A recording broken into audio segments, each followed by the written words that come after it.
जी। ਵਾਹਿਗੁਰੂ ਜੀ ਕਾ ਖਾਲਸਾ, ਖਾਲਸਾ ਵਾਹਿਗੁਰੂ ਵਾਹਿਗੁਰੂ ਜੀ ਜੀ ਕੀ ਕੀ ਫਤਿਹ। ਫਤਿਹ। ਸਾਰੀ ਸੰਗਤ ਨੂੰ ਗੁਰਬਾਣੀ ਇਸ ਗੁਰੂ ਨਾਨਕ ਦੀ ਫੁਲਵਾੜੀ ਦੇ ਵਿੱਚ ਜੀ ਆਇਆਂ ਨੂੰ ਵੈਲਕਮ। ਆਓ ਆਪਣੇ ਇੱਕ ਮਨ ਇੱਕ ਚਿੱਤ ਹੋ ਕੇ ਉਸ ਗੁਰੂ ਦੀ ਉਸ ਵਡਿਆਈ, ਉਸ ਉਸਤਤ ਜਿਹੜੀ ਕਿ ਹੁਣੇ ਨਵਜੋਤ ਵੀਰ ਜੀ ਨਾਲ ਅਸੀਂ ਸਾਂਝ ਕਰ ਰਹੇ ਸੀ, ਉਹ ਗੁਰਬਾਣੀ ਦੇ ਵਿੱਚ ਜਿਸ ਤਰ੍ਹਾਂ ਐਸੀਆਂ ਐਸੀਆਂ ਅਦਭੁਤ ਚੀਜ਼ਾਂ ਜਿਹੜੀਆਂ ਸਾਨੂੰ ਵਾਕਈ ਸਮਝ ਤੋਂ ਬਾਹਰ ਹੈਗੀਆਂ, ਸਮਝਣ ਦੀ ਕਦੀ ਕੋਸ਼ਿਸ਼ ਹੀ ਨਹੀਂ ਕੀਤੀ ਕਿ ਬਈ ਇਹ ਕਿਉਂ ਹੈਗੀਆਂ।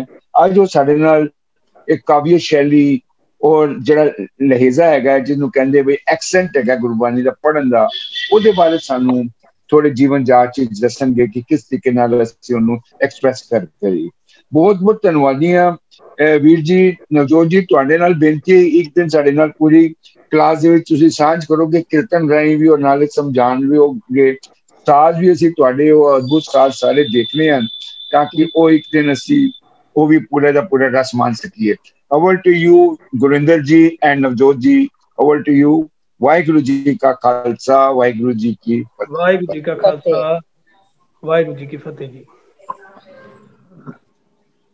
ਵਾਹਿਗੁਰੂ ਜੀ ਕਾ ਖਾਲਸਾ, ਵਾਹਿਗੁਰੂ ਜੀ ਕੀ ਫਤਿਹ। ਲਾਸਟ ਟਾਈਮ ਕਲਾਸ ਦੇ ਹੈਲੋ। ਦੌਰਾਨ ਜਿੱਥੇ ਅਸੀਂ ਗੁਰਬਾਣੀ ਦੇ ਵਿੱਚ ਆਵਾਜ਼ ਆ ਰਹੀ ਹੈ ਜੀ? ਹਾਂਜੀ, ਜੀ ਆ ਜੀ ਰਹੀ ਹੈ। ਬਿਲਕੁਲ।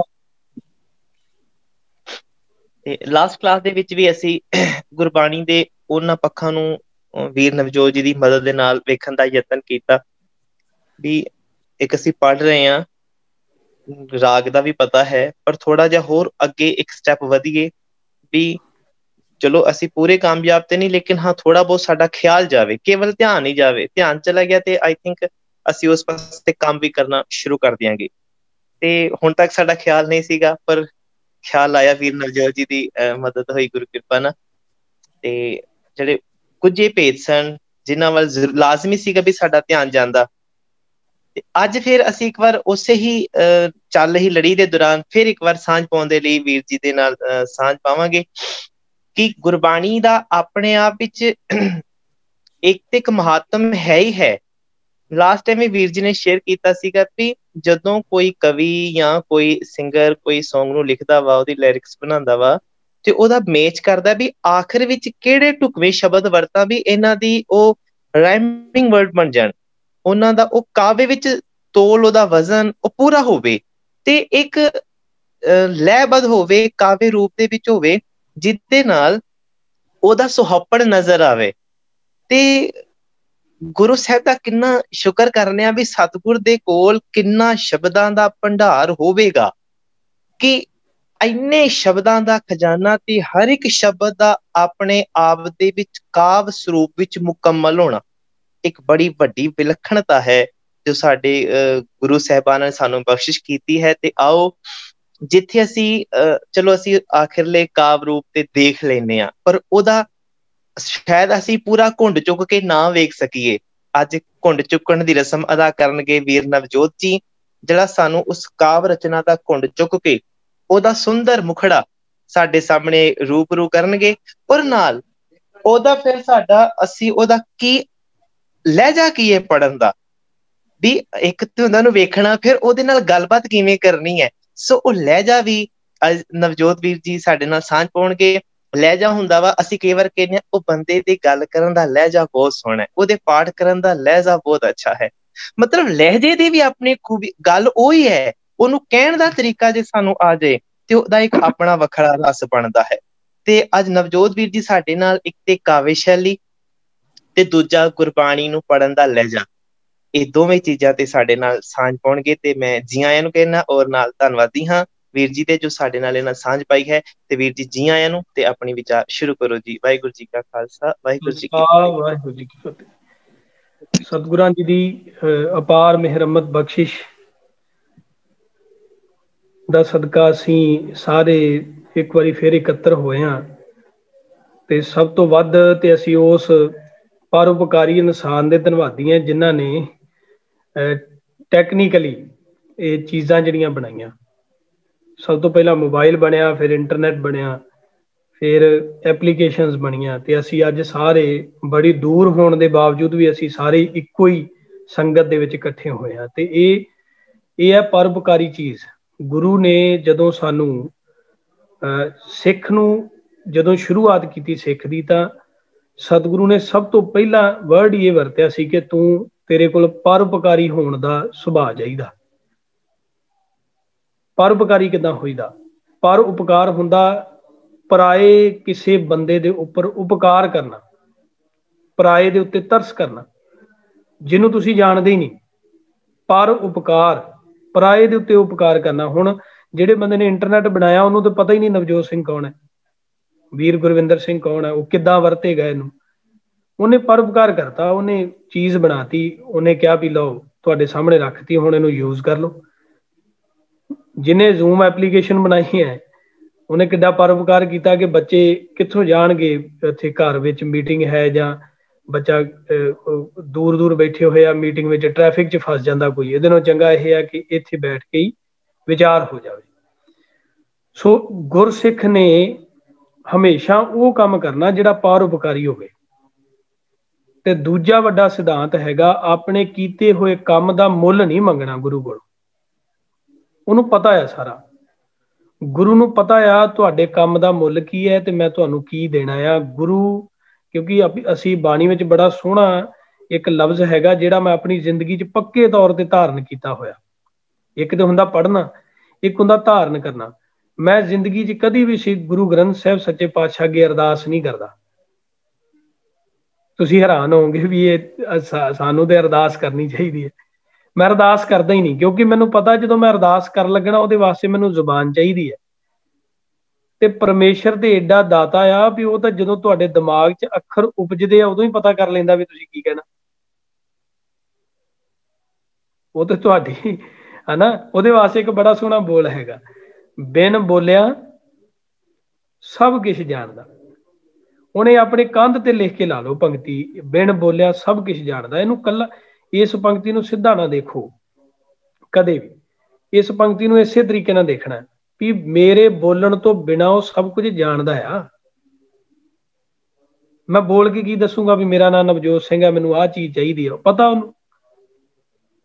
ते दूसरी चीज़ जिन्हों ये पता आ जदों मेरा नाम नवजोत सिंह पता घर वालियां ने कदों रखिया, मैं मैनूं लगदा 4 महीने का बच्चा सी छोटा माँ की गोद विच, ते मेरी माँ ने मेरा नाम रखिया भी नवजोत सिंह।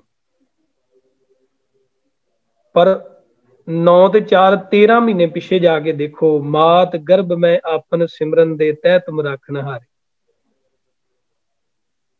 हाँ जी, वो तो रब नूं ते उदों ही पता ही 14 महीने पहला पता सी कि नवजोत सिंह नाम की चीज़ है जिहड़ी वो धरती ते आउणी है, मैं उसकी प्रतिपालना करनी। इस करके अरदास तां जिहड़ी हैगी आ मैं पहला भी कहा सी लफ्ज़ां दी मुथाज नहीं। अरदास कदे लफ्ज़ की मुथाज नहीं होंदी। लफ्ज़ कह के की करोगे तुसीं, सगों चुप रहोगे तो गुरु ज्यादा सुनदा।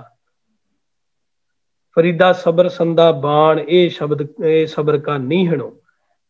हाँ जी, सो आओ जी साडी अज दी जिहड़ी विचार है वो हैगी है काव। जिहड़ी कविता है वो दुनिया का सब तो वड्डा आविष्कार है।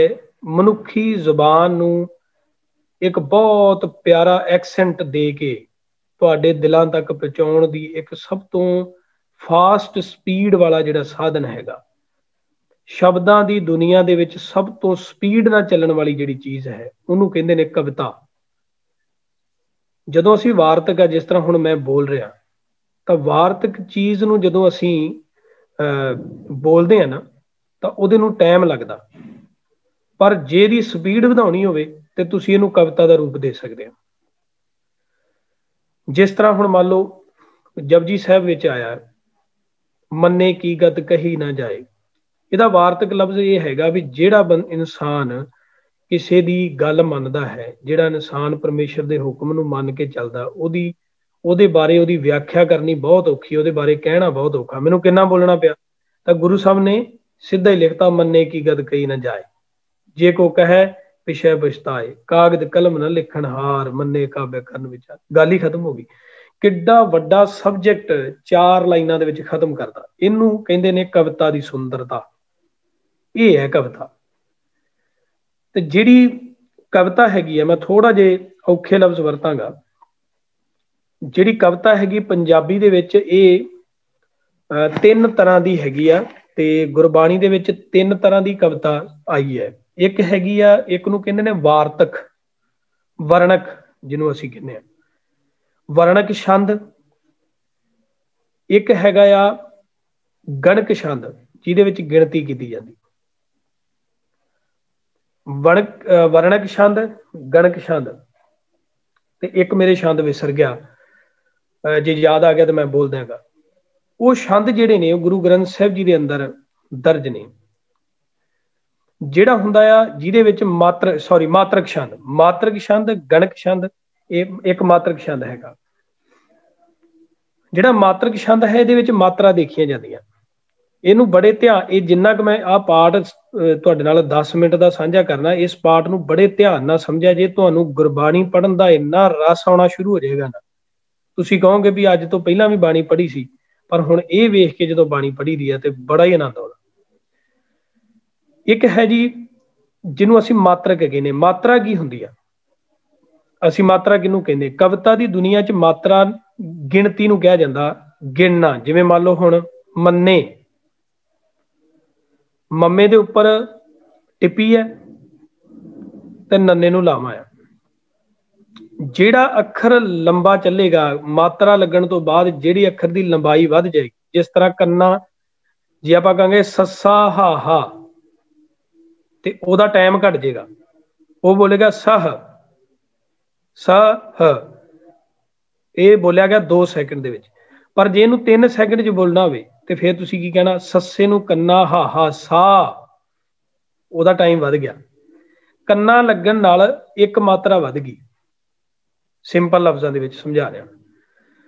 हुण मान लो मेरा नाम हैगा नवजोत सिंह, ते मैं जज्जे नूं जिहड़ा होड़ा लगा वा, जे मैं ये कट दा ते मेरे 4 अखर रह जाणगे नवजद सिंह, ते स्पीड वध गई, समा घट गया। नवजद ते जदों होड़ा लाता ते ओहदे विच एक मात्रा ऐड हो गई, ओहदे विच टाइम भी वध लगना, उत्थे हो जाना नवजोत सिंह।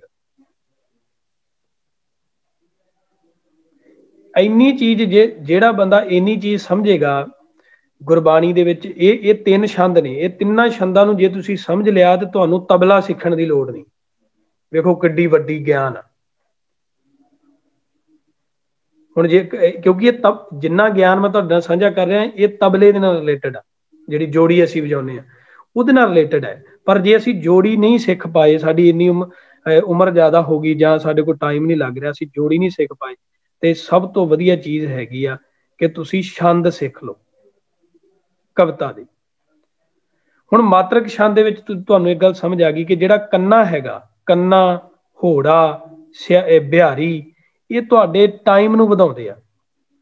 किसी भी अखर नूं कन्ना लग गया तो ओहदी एक मात्रा वध मन के चलनी। हुण देखो तुसीं पढ़िया सुखमनी साहिब दा श्लोक दोहराया, दीन दर्द दुख भंजना। इनू गिनना होवे ते किदां गिनना? दीन, दद्दे नूं बिहारी, नन्ना दीन, 3 अखर हो गए, बिहारी लग गई। दीन दर्द फिर 3 हो गए। दुख, दद्दे नूं औंकड़ खखा, जिहड़ा औंकड़ हैगा वो मात्रा नहीं हैगी, उन्होंने गिनना नहीं क्योंकि वो टाइम नहीं लै रहा। ये 2 हो गए, 3 3 6 ते 2 8। दीन दर्द दुख भंजना, भंजना उत्ते टिप्पी लग गई, टाइम लग रहा। ये 4 ने जी, 12 हो गए। दीन दर्द दुख भंजना कट कट नाथ अनाथ, 24 मात्रा हो गई जी। हुण जदों थल्ले वाली पंक्ति लिखनी है, हुण ध्यान रखना भी थल्ले भी 24 होने चाहिए। दीन दर्द दुख भंजना घट घट नाथ अनाथ, शरण तुम्हारी आयो नानक के प्रभ साथ। कितना मजा आया। तो जे मात्रा ही घट वध होवे, अगे पिछे होवे, ते फिर वो ਉਹ ਤੁਹਾਨੂੰ ਮਜ਼ਾ ਨਹੀਂ, ਰਸ ਨਹੀਂ ਆਉਣਾ। ਇਸੇ ਤਰ੍ਹਾਂ ਹੀ ਮੰਨੇ ਕੀ ਗਤ ਕਹੀ ਨਾ ਜਾਏ, ਜੇ ਕੋ ਕਹੈ ਪਿਛੈ ਪਛਤਾਏ, ਕਾਗਦ ਕਲਮ ਨਾ ਲਿਖਣ ਹਾਰ, ਮੰਨੇ ਕਾਬੈ ਕਰਨ ਵਿਚਾਰ। ਇਹ ਹੈਗਾ ਜੇ, ਇਹਨੂੰ ਕਹਿੰਦੇ ਮਾਤਰਕ ਛੰਦ ਦੇ ਵਿੱਚ ਲਿਖੀ ਹੋਈ ਬਾਣੀ। ਸਿਮਰੋ ਸਿਮਰ ਸਿਮਰ ਸੁਖ ਪਾਵੋ, ਕਲ ਕਲੇਸ਼ ਤਨ ਮਾਹਿ ਮਿਟਾਵੋ। ਹੁਣ ਸਿਮਰੋ ਸਿਮਰ ਸਿਮਰ ਸੁਖ ਪਾਵੋ, ਇਹਨੂੰ ਗਿਣ ਲਿਆ ਜੀ 13 13 13 15 13 15 13 15, ਏਦਾਂ ਹੀ ਚੱਲਦਾ ਸਾਰਾ ਸੁਖਮਨੀ ਸਾਹਿਬ। ਕਿੱਡੀ ਵੱਡੀ ਸਤਿਗੁਰੂ ਨੇ ਸਾਡੇ ਤੇ ਰਹਿਮਤ ਕੀਤੀ ਤੇ ਕਿੰਨਾ ਵੱਡਾ ਗਿਆਨ ਹੈ ਸਤਿਗੁਰੂ ਕੋਲ। ਕਿੱਡਾ ਸਾਡਾ ਦਾਤਾ ਸਤਿਗੁਰੂ ਹੈ, ਕਿੱਡਾ ਵੱਡਾ ਸੁਖਮਨੀ ਸਾਹਿਬ ਹੈ। ਅਸੀਂ ਪੜ੍ਹਨ ਲੱਗਿਆਂ ਥੱਕ ਜਾਂਦੇ ਹਾਂ, ਪਰ ਉਹਨੇ ਕਲਮ ਚਲਾਉਣ ਲੱਗਿਆਂ ਕਿੰਨਾ ਖਿਆਲ ਰੱਖਿਆ ਕਿ ਇਹ ਕਿੱਥੇ ਜਾ ਕੇ ਗੱਲ ਖੜਨੀ ਹੈ।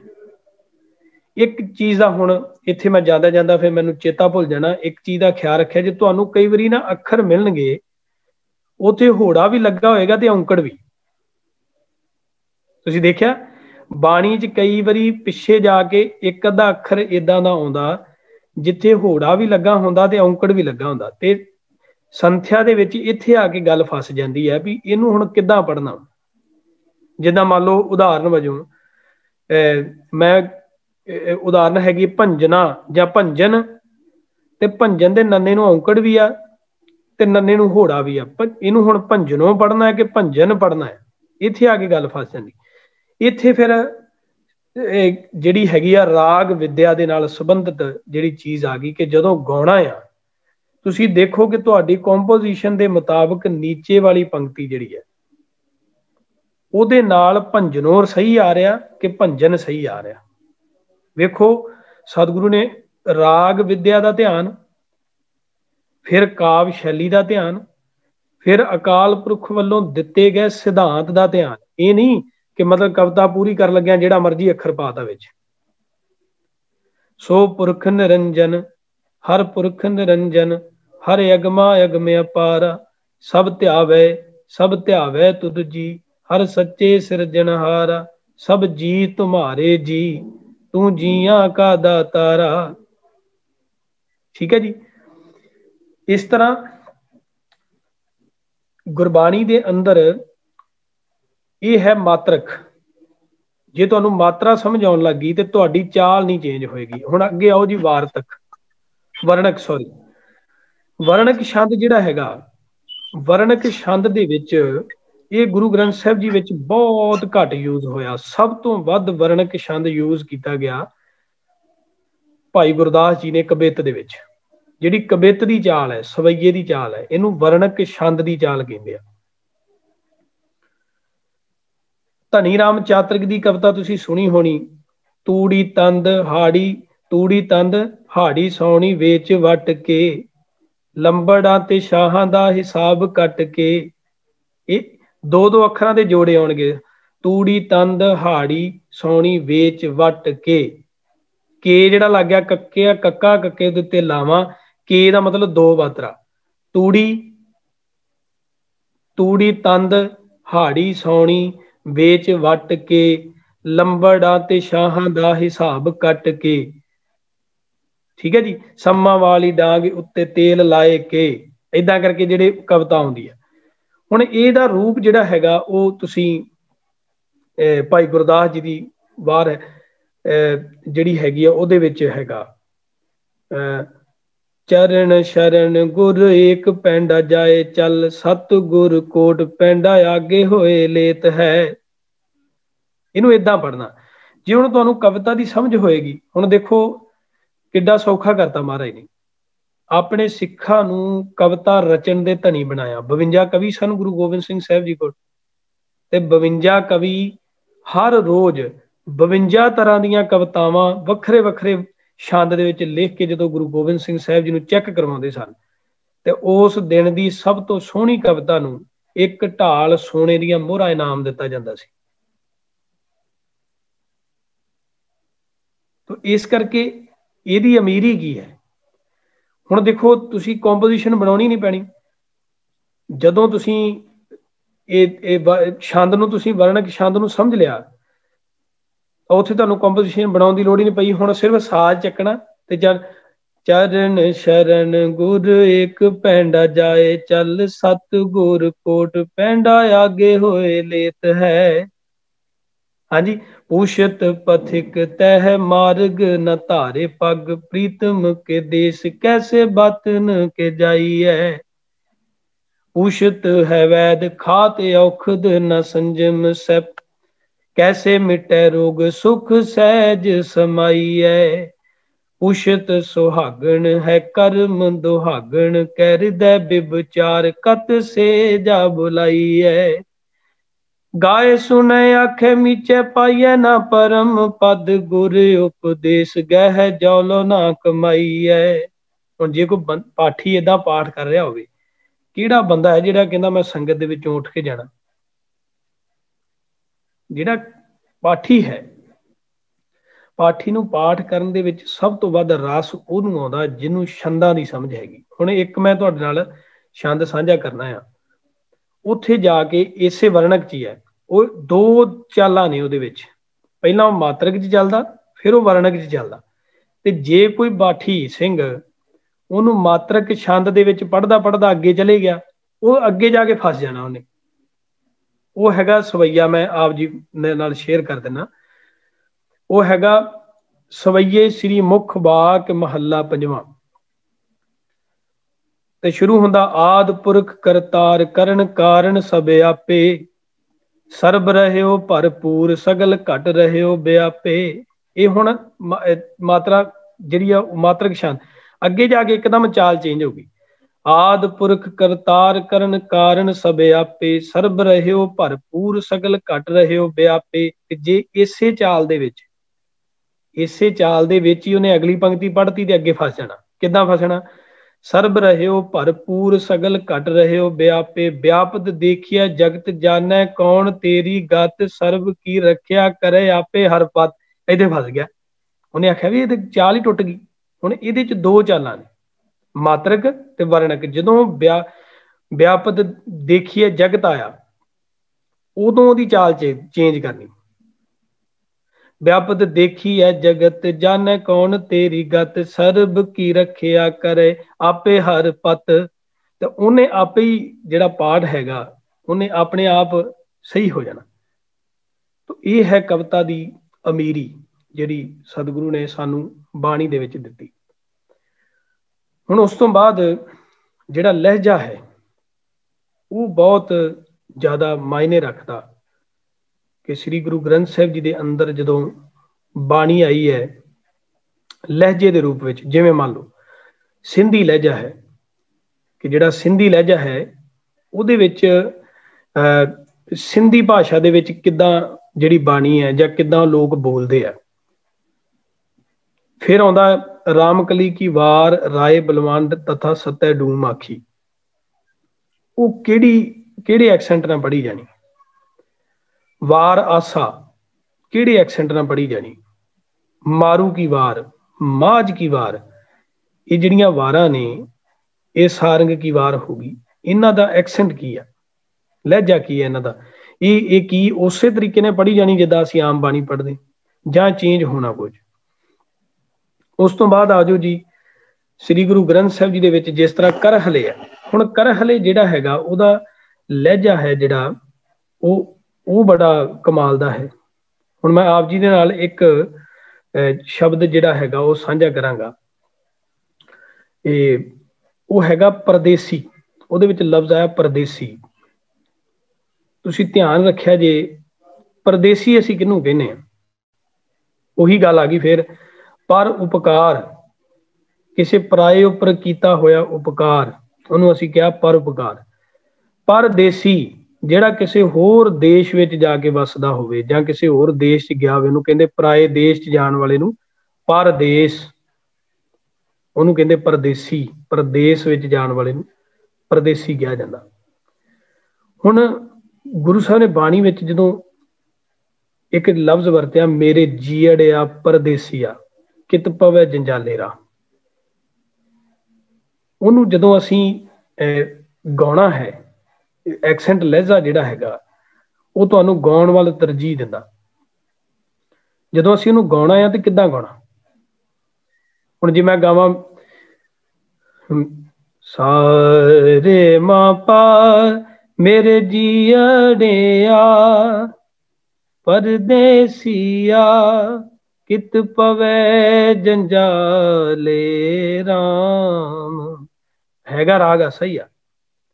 ਪਰ ਹੁਣ ਜਿਹੜਾ ਹੁਣ ਮੈਂ ਪੜ੍ਹਿਆ ਇਸ ਤੋਂ ਦੂਜਾ ਜਿਹੜਾ ਹੁਣ ਗਾਉਣ ਲੱਗਾ, ਇਹਦੇ ਵਿੱਚ ਤੁਹਾਨੂੰ ਝਲਕੇਗਾ ਕਿ ਵਾਕਈ ਕੋਈ ਬੰਦਾ ਕਿਸੇ ਪਰਦੇਸੀ ਨੂੰ ਕਹਿ ਰਿਹਾ, ਮੇਰੇ ਜੀਅੜਿਆ ਪਰਦੇਸੀਆ ਮੇਰੇ ਜੀਅੜਿਆ ਪਰਦੇਸੀਆ ਮੇਰੇ ਜੀਅੜਿਆ ਪਰਦੇਸੀਆ ਮੇਰੇ ਜੀਅੜਿਆ ਪਰਦੇਸੀਆ ਹਾਂ ਕਿਤ ਪਵੈ ਜੰਜਾਲੇ ਰਾਮ ਕਿਤ ਪਵੈ ਜੰਜਾਲੇ ਰਾਮ ਮੇਰੇ ਜੀਅੜਿਆ ਪਰਦੇਸੀਆ ਮੇਰੇ ਜੀਅੜਿਆ। ਇੱਥੇ ਪਤਾ ਲੱਗ ਰਿਹਾ ਵੀ ਤੁਹਾਡੀ ਆਵਾਜ਼ ਵਿੱਚ ਦੂਰਦਰਸ਼ਤਾ ਦਿਸ ਰਹੀ ਹੈ ਕਿ ਕਿਸੇ ਪਰਦੇਸੀ ਨੂੰ ਕਿਹਾ ਜਾ ਰਿਹਾ ਮੇਰੇ ਜੀਅ। ਇੱਕ ਹੈ ਇੱਕ ਕੰਪੋਜੀਸ਼ਨ ਇਸੇ ਤਰ੍ਹਾਂ ਹੀ ਰਾਗ ਆਸਾ ਵਿੱਚ ਹੈ, ਉਹ ਵੀ ਤੁਹਾਨੂੰ ਉਹ ਕਿਉਂਕਿ ਇਹ ਰਬਾਬੀਆਂ ਦੀ ਜਿਹੜੀ ਮੈਂ ਹੁਣ ਸੁਣਾਈ ਹੈ ਪੁਰਾਤਨ ਰਬਾਬੀਆਂ ਦੀ ਕੰਪੋਜੀਸ਼ਨ ਹੈ, ਤਾਂ ਇਹਨੂੰ ਇੱਕ ਕੰਪੋਜੀਸ਼ਨ ਹੋਰ ਹੈ ਉਹ ਵੀ ਰਬਾਬੀਆਂ ਨੇ ਤਿਆਰ ਕੀਤੀ, ਉਹਦੇ ਵਿੱਚ ਵੀ ਪਰਦੇਸੀ ਲਫ਼ਜ਼ ਆਇਆ। ਤੁਸੀਂ ਦੇਖਿਓ ਇੱਕ ਕਿਸੇ ਹੋਰ ਨੇ ਬਣਾਈ ਹੈ, ਇਹ ਬੜੀ ਕਮਾਲ ਦੀ ਗੱਲ ਆ, ਮੇਰਾ ਵੀ ਨਵਾਂ ਤਜਰਬਾ ਹੋਇਆ।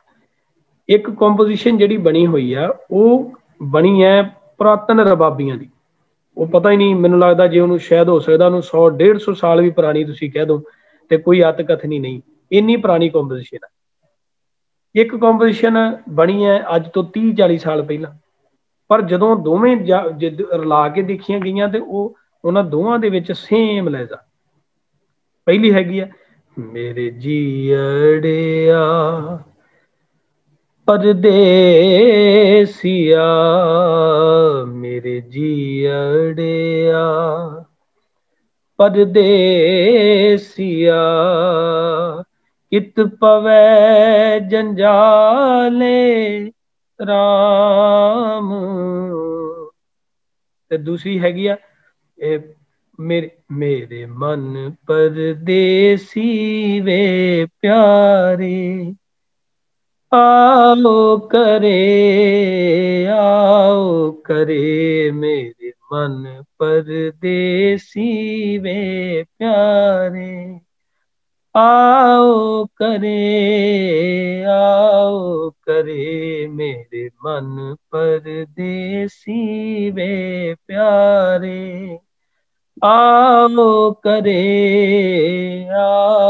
करे। ਹੁਣ ਦੋਵਾਂ ਦਾ ਤੁਸੀਂ ਦੇਖੋ ਮੈਚ ਕਰਕੇ ਦੋਵੇਂ, ਪਰਦੇਸੀ ਨੂੰ ਕਿਹਾ ਜਾ ਰਿਹਾ, ਬੋਲਣ ਦਾ ਅੰਦਾਜ਼ ਗਾਉਣ ਦਾ ਅੰਦਾਜ਼ ਸਭ ਕੁਝ ਲਹਿਜ਼ਾ ਸੇਮ ਹੋ ਗਿਆ। ਹੁਣ ਇਸੇ ਤਰ੍ਹਾਂ ਜਿਹੜੀ ਮੋਸਟ ਇੰਪੋਰਟੈਂਟ ਚੀਜ਼ ਹੈਗੀ ਗੁਰਬਾਣੀ ਦੇ ਅੰਦਰ, ਤੁਸੀਂ ਜਿਹੜੇ ਪੁਰਾਤਨ ਮੀਰਜ਼ਾਦੇ ਸਨ ਨਾ, ਜਿਨ੍ਹਾਂ ਨੂੰ ਅਸੀਂ ਮੀਰਜ਼ਾਦੇ ਵੈਸੇ ਕਿਹਾ ਜਾਂਦਾ ਉਹਨਾਂ ਦੇ ਕਾਫੀ ਨਾਮ ਨੇ, ਉਹਨਾਂ ਨੂੰ ਮੀਰਜ਼ਾਦੇ ਵੀ ਕਿਹਾ ਜਾਂਦਾ ਸੀ ਪਹਿਲਾਂ, ਅਕਬਰ ਦੇ ਟਾਈਮ ਤੇ ਉਹਨਾਂ ਨੂੰ ਮੀਰਜ਼ਾਦੇ ਕਹਿੰਦੇ ਸਨ। ਫਿਰ ਜਦੋਂ ਆਪਣੇ ਕੰਮ 'ਚ ਮੁਹਾਰਤ ਹਾਸਲ ਕਰ ਗਏ ਫਿਰ ਉਹਨਾਂ ਨੂੰ ਮਿਰਾਸੀ ਵੀ ਕਹਿਣ ਲੱਗ ਗਏ। ਇਹ ਮਿਰਾਸ ਜਿਹੜਾ ਲਫ਼ਜ਼ ਹੈ, ਮਿਰਾਸ ਖਾਸ ਤੌਰ ਤੇ ਜਿਹੜਾ ਲਫ਼ਜ਼ ਹੈ, ਮੈਂ 1 ਮਿੰਟ ਲਵਾਂਗਾ ਮੈਂ ਤੁਹਾਨੂੰ ਦੱਸ ਦਿੰਦਾ ਕਿ ਮਿਰਾਸੀ ਕੌਣ ਹੁੰਦਾ। ਜਿਹੜਾ ਮਿਰਾਸੀ ਲਫ਼ਜ਼ ਹੈਗਾ, ਇਹ ਲਫ਼ਜ਼ ਆਇਆ ਮਿਰਾਸ ਤੋਂ। ਮਿਰਾਸ ਮੰਮੇ ਨੂੰ ਸਿਹਾਰੀ, ਰਾਰੇ ਨੂੰ ਕੰਨਾ ਸੱਸਾ। ਮਿਰਾਸ ਜਿਹੜਾ ਹੈਗਾ ਇਹ ਫਾਰਸੀ ਭਾਸ਼ਾ ਦਾ ਸ਼ਬਦ ਹੈ। ਮਿਰਾਸ ਦਾ ਭਾਵ ਹੁੰਦਾ ਕਿਸੇ ਕੰਮ ਦੇ ਵਿੱਚ ਧਨੀ ਹੋ ਜਾਣਾ। ਇਹਦੀ ਇੱਕ ਉਦਾਹਰਨ ਮਿਲਦੀ ਹੈ, ਬੁੱਲੇ ਸ਼ਾਹ ਇੱਕ ਵਾਰੀ ਬੈਠੇ ਨਾ ਕਵਿਤਾ ਲਿਖ ਰਿਹਾ ਸੀ ਤੇ ਲਾਗੋਂ ਕੋਈ ਲੰਘਿਆ ਤੇ ਬੁੱਲੇ ਸ਼ਾਹ ਬੋਲ ਕੇ ਕਵਿਤਾ ਲਿਖ ਰਿਹਾ ਸੀ ਤੇ ਬੁੱਲੇ ਸ਼ਾਹ ਨੂੰ ਕਹਿੰਦਾ ਕਿ ਤੂੰ ਮਰਾਸੀਆਂ ਵਾਲਾ ਕੰਮ ਸ਼ੁਰੂ ਕਰਦਾ। ਤਾਂ ਉਹ ਉੱਪਰ ਹੱਥ ਚੁੱਕ ਕੇ ਕਹਿੰਦਾ ਵੀ ਯਾ ਅੱਲਾ तेरा बोल सच्चा हो जे, मैं मिरासी हो जा। उत्थे जदों खोज करते हैं असीं ਤਾਂ लफ्ज़ जिहड़ा हैगा ਉਹ ਆ मिरास। ਤੇ मिरास ਦਾ ਭਾਵ ਹੁੰਦਾ ਜਿੱਦਾਂ ਮੰਨ ਲਓ ਮੈਂ किसान ਦਾ ਪੁੱਤਰ ਆ, ਕਿ ਸਾਡੇ ਅਸੀਂ ਸ਼ੁਰੂ ਤੋਂ ਦਾਦੇ ਪੜਦਾਦੇ ਸਾਡੇ ਲਾਹੌਰ ਤੋਂ ਅਸੀਂ ਉੱਠ ਕੇ ਆਏ ਹਾਂ, ਤੇ ਅਸੀਂ ਸਾਡੇ ਸਾਰੇ ਦਾਦੇ ਪੜਦਾਦੇ ਉਹ ਮਤਲਬ ਕਿਸਾਨੀ ਖਿੱਤੇ ਨਾਲ ਸੰਬੰਧ ਰੱਖਦੇ ਆ, ਕਿਸਾਨ ਨੇ ਸਾਰੇ। ਤੇ ਮੈਂ ਇੱਕਦਮ ਚੌਥੀ ਪੀੜ੍ਹੀ 'ਚ ਆ ਕੇ ਗਾਉਣਾ ਸ਼ੁਰੂ ਕਰਤਾ। ਜੇ ਮੈਨੂੰ ਜੇ ਕੋਈ ਬੰਦਾ ਕਹੇ ਕਿ ਤੂੰ ਖੇਤਾਂ 'ਚ ਕੰਮ ਕਰ, ਤੇ ਮੈਂ ਖੇਤ 'ਚ ਵੀ ਕੰਮ ਕਰ ਸਕਦਾ, ਮੈਂ ਪੱਠੇ ਵੀ ਵੱਢ ਕੇ ਲਿਆ ਸਕਦਾ, ਮੈਂ ਡੰਗਰ ਵੀ ਪਾਲ ਸਕਦਾ, ਮੈਂ ਮੱਝਾਂ ਵੀ ਚੋ ਸਕਦਾ, ਮੈਂ ਨਵਾ ਵੀ ਸਕਦਾ, ਕਿਉਂਕਿ ਅਸੀਂ ਇਹੋ ਕੰਮ ਕਰਦੇ ਨੇ ਬਚਪਨ ਦੇ ਵਿੱਚ। ਮੈਨੂੰ ਇਹ ਵੀ ਪਤਾ ਕਿ ਚੀਜ਼ ਬੀਜਣੀ ਕਿੱਦਾਂ, ਉਹਨੂੰ ਪੱਟਣਾ ਕਿੱਦਾਂ, ਉਹਨੂੰ ਪਾਲਣਾ ਕਿੱਦਾਂ, ਪਾਣੀ ਕਦੋਂ ਲਾਉਣਾ, ਇਹ ਸਾਰੀਆਂ ਚੀਜ਼ਾਂ ਪਤਾ। ਕਿਸਾਨੀ ਖੇਤੇ ਨਾਲ ਸੰਬੰਧਿਤ ਹਰ ਚੀਜ਼ ਦਾ ਪਤਾ। ਪਰ ਜੇ ਮੈਨੂੰ ਨਾਲ ਦੀ ਨਾਲ ਕੋਈ ਬੰਦਾ ਕਹੇ ਯਾਰ ਕੁਝ ਗਾ ਕੇ ਸੁਣਾ, ਤੇ ਮੈਂ ਉੱਥੇ ਖੇਤ 'ਚ ਹੀ ਖੜਾ ਉਹਨੂੰ ਗਾ ਕੇ ਸੁਣਾਉਣ ਲੱਗ ਜਾਵਾਂ, ਇਹਦਾ ਮਤਲਬ ਮੈਨੂੰ ਦੋ ਕਿੱਤੇ ਆਉਂਦੇ। ਹੈਗਾ ਮੈਂ ਕਿਸਾਨ ਦਾ ਪੁੱਤਰ ਆ, ਪਰ ਮੈਂ ਮੁਹਾਰਤ ਕਿਹਦੇ 'ਚ ਹਾਸਲ ਕੀਤੀ, ਸਟੱਡੀ ਕਿਹਦੇ ਤੇ ਆ ਮੇਰੀ, ਰਾਗ ਦੇ। ਤੋਂ ਮੈਂ ਰਾਗ ਦਾ ਮਿਰਾਸ ਹਾਸਲ ਕਰ ਲਿਆ ਹੈ, ਇਸ ਕਰਕੇ ਮੈਂ ਮਿਰਾਸੀ ਹੋ ਗਿਆ। ਮਿਰਾਸੀ ਜਾਤ ਥੋੜੋ। ਦੇਖੋ ਕਿੱਡਾ ਵੱਡਾ ਭੁਲੇਖਾ, ਲਫ਼ਜ਼ਾਂ ਦੇ ਪਿੱਛੇ ਛੁਪੀ ਹੋਈ ਕਿੱਡੀ ਵੱਡੀ ਕਹਾਣੀ, ਤੇ ਉਹਨੂੰ ਅਸੀਂ ਕੀ ਦਾ ਕੀ ਬਣਾ ਦਿੱਤਾ। ਮਿਰਾਸੀ ਜਾਤ ਨਹੀਂ ਹੈ, ਮਿਰਾਸੀ ਨਾਂ ਦੀ ਜਾਤ ਹੀ ਹੈ ਨਹੀਂ ਕੋਈ। ਮਿਰਾਸ ਹੁੰਦਾ ਕਿ ਜਿਹੜਾ ਬੰਦਾ ਮੇਰਾ। ਹੁਣ ਇੱਕ ਚੀਜ਼ ਹੋਰ, ਇੱਕ ਲਫ਼ਜ਼ ਹੋਰ ਆ ਗਿਆ ਮੇਰੇ ਯਾਦ, ਮਜ਼ਹਬ ਕਿਹਨੂੰ ਕਹਿੰਦੇ? ਮਜ਼ਹਬ, ਮੰਮਾ ਜੱਜੇ ਪੈਰ ਬਿੰਦੀ ਹਾਹਾ ਬੱਬਾ, ਮਜ਼ਹਬ। ਮਜ਼ਹਬ ਕਹਿੰਦੇ ਧਰਮ ਨੂੰ। ਤੇ ਜਿਹੜਾ ਆਪਣੇ ਧਰਮ 'ਚ ਪੱਕਾ ਹੋ ਜਾਂਦਾ ਸੀ ਨਾ, ਉਹਨੂੰ ਕਹਿੰਦੇ ਸੀ ਮਜ਼ਹਬੀ। ਇਹ ਬੰਦਾ ਬੜਾ ਮਜ਼ਹਬੀ ਆ, ਇਹ ਬੜਾ ਪੱਕਾ ਧਰਮੀ ਆ। ਤੇ ਉੱਥੋਂ ਲਫ਼ਜ਼ ਚੱਲਿਆ ਮਜ਼ਹਬੀ।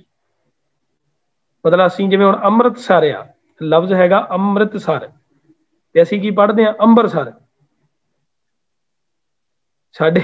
ਸਾਡੇ ਲੋਕ ਅੰਮ੍ਰਿਤਸਰ ਨੂੰ ਕੀ ਕਹਿੰਦੇ ਆ? ਅੰਮ੍ਰਿਤਸਰ ਚੱਲਿਆ ਜੀ ਮੈਂ। ਉਹ ਸ਼ਾਰਟ ਫਾਰਮ ਜਿਹਨੂੰ ਅਸੀਂ ਕਹਿੰਦੇ ਯੂਜ਼ ਕਰਦੇ ਆ। ਤੇ ਸ਼ਾਰਟ ਫਾਰਮ ਦੇ ਵਿੱਚ ਕਈ ਅੱਖਰ ਜਿਹੜੇ ਹੈਗੇ ਉਹ ਆਪਣਾ ਵਜੂਦ ਗਵਾ ਬਹਿੰਦੇ ਆ। ਇਸੇ ਤਰ੍ਹਾਂ ਮਜ਼ਹਬੀ ਕਹਿਣਾ ਤੇ ਟਾਈਮ ਬੜਾ ਲੱਗਦਾ ਸੀ, ਜ਼ੁਬਾਨ ਨੂੰ ਵਲ ਪੈਂਦਾ ਸੀ, ਇਸ ਕਰਕੇ ਉਹਨਾਂ ਕਹਿਤਾ ਮਜ਼ਹਬੀ। ਮਜ਼ਹਬੀ ਜਾਤ ਨਹੀਂ ਆ। ਤੁਸੀਂ ਦੇਖੋ ਕਿੰਨਾ ਵੱਡਾ ਭੁਲੇਖੇ ਦੇ ਉੱਤੇ ਕਿੰਨੀਆਂ ਵੱਡੀਆਂ ਵਖਰੇਵੇਂ ਪੈ ਗਏ, ਤੇ ਕਿੱਥੋਂ ਤੱਕ ਅਸੀਂ ਪਹੁੰਚ ਗਏ ਹਾਂ। ਮਜ਼ਹਬੀ ਜਾਤ ਹੀ ਹੈ ਨਹੀਂ ਹੈ। ਮਜ਼ਹਬੀ, ਮੈਂ ਵੀ ਮਜ਼ਹਬੀ ਹਾਂ, ਕਿਉਂਕਿ ਮੇਰਾ ਮਜ਼ਹਬ, ਮੈਂ ਆਪਣੇ ਮਜ਼ਹਬ ਦੇ ਵਿੱਚ ਮੁਹਾਰਤ ਹੈ ਮੈਨੂੰ, ਮੈਂ ਧਰਮੀ ਹਾਂ, ਤੇ ਮੈਨੂੰ ਮਜ਼ਹਬੀ ਕਹਿ ਸਕਦੇ ਹੋ ਤੁਸੀਂ, ਕਿਉਂਕਿ ਮੈਂ ਮਜ਼ਹਬ ਦੇ ਵਿੱਚ ਪੱਕਾ। ਇਸੇ ਤਰ੍ਹਾਂ ਜਿਹੜਾ ਸੀ ਮਿਰਾਸ, ਜਿਹੜਾ ਬੰਦਾ ਮਿਰਾਸ ਹਾਸਲ ਕਰ ਦਿੰਦਾ ਸੀ, ਮੁਹਾਰਤ ਹਾਸਲ ਕਰ ਜਾਂਦਾ ਸੀ, ਜਿਹਦੇ ਵਿੱਚ ਉਹ ਆਪਣਾ ਪਰਫੈਕਟ ਹੋ ਜਾਂਦਾ ਸੀ, ਸਕਿੱਲਫੁਲ ਹੋ ਜਾਂਦਾ ਸੀ, ਤਾਂ ਉਹਨੂੰ ਉਹ ਕਹਿੰਦੇ ਸਨ ਕਿ ਇਹ ਮਿਰਾਸੀ ਹੋ ਗਿਆ। ਮੀਰਜ਼ਾਦੇ, ਉਹਨਾਂ ਦੀ ਜਿਹੜੀ ਉਹ ਮਿਰਾਸ ਦੇ ਵਿੱਚੋਂ ਅੱਗੇ ਚੱਲਿਆ, ਉਹਨਾਂ ਨੂੰ ਕਹਿੰਦੇ ਸਨ ਮੀਰਜ਼ਾਦੇ। ਤੇ ਮੀਰਜ਼ਾਦੇ ਤੋਂ ਬਾਅਦ ਉਹਨਾਂ ਦੀ ਕੁੱਲ ਵਿੱਚ ਪੈਦਾ ਹੁੰਦੇ ਆ ਬਾਬਾ ਮਰਦਾਨਾ ਸਾਹਿਬ ਜੀ, ਜਿਹੜੇ ਗੁਰੂ ਨਾਨਕ ਸਾਹਿਬ ਸੱਚੇ ਪਾਤਸ਼ਾਹ ਜੀ ਦੇ ਨਾਲ ਦਰ ਪ੍ਰਵਾਨ ਹੁੰਦੇ ਆ। ਉਹ ਦਰ ਪ੍ਰਵਾਨ ਹੋਏ ਬਾਬਾ ਮਰਦਾਨਾ ਜੀ ਦੀ ਏਡੀ ਬਖਸ਼ਿਸ਼ ਰਹੀ ਹੈ ਕਿ ਜਿੰਨੇ ਵੀ ਮੀਰਜ਼ਾਦੇ ਨੇ ਉਹ ਸਾਰੇ ਹੀ ਹੁਣ ਆਪਣੇ ਆਪ ਨੂੰ ਮਰਦਾਨੇ ਕੇ ਕਹਿੰਦੇ ਆ। ਇਹ ਤੋਂ ਵੱਡੀ ਕੀ ਬਖਸ਼ਿਸ਼ ਹੋ ਸਕਦੀ? ਇੱਕ ਉਹ ਨਾਮ ਜਿਹਦੇ ਨਾਮ ਦੇ ਉੱਤੇ ਉਹਦੀ ਪੂਰੀ ਕੁੱਲ ਜਿਹੜੀ ਹੈਗੀ ਆ, ਪੂਰੀ ਸਲਤਨਤ, ਪੂਰੀ ਕੌਮ ਖੜ ਜਾਏ ਕਿ ਅਸੀਂ ਤੇ ਜੀ ਮਰਦਾਨੇ ਕੇ ਆ। ਉਹਨਾਂ ਦਾ ਬੋਲਣ ਦਾ ਲਹਿਜਾ ਕੀ ਹੈ, ਮੈਂ ਥੋੜਾ ਜਿਹਾ ਬੋਲ ਕੇ ਦੱਸਾਂਗਾ, ਤੁਹਾਨੂੰ ਥੋੜਾ ਜਿਹਾ ਆਊਟ ਫੀਲ ਹੋਏਗਾ, ਬੜੇ ਧਿਆਨ ਨਾਲ ਸਮਝਿਆ ਜੇ ਉਹਨੂੰ। ਉਹ ਕਿਉਂਕਿ ਅਸੀਂ ਆਪ ਲਾਹੌਰੀਏ ਆ, ਤੇ ਸਾਡੀ ਭਾਸ਼ਾ ਦੇ ਵਿੱਚ ਉਹ ਐਕਸੈਂਟ ਹੈਗਾ, ਇਸ ਕਰਕੇ ਮੈਂ ਬਹੁਤ ਸੋਹਣਾ ਬੋਲ ਸਕਦਾ। ਉਹ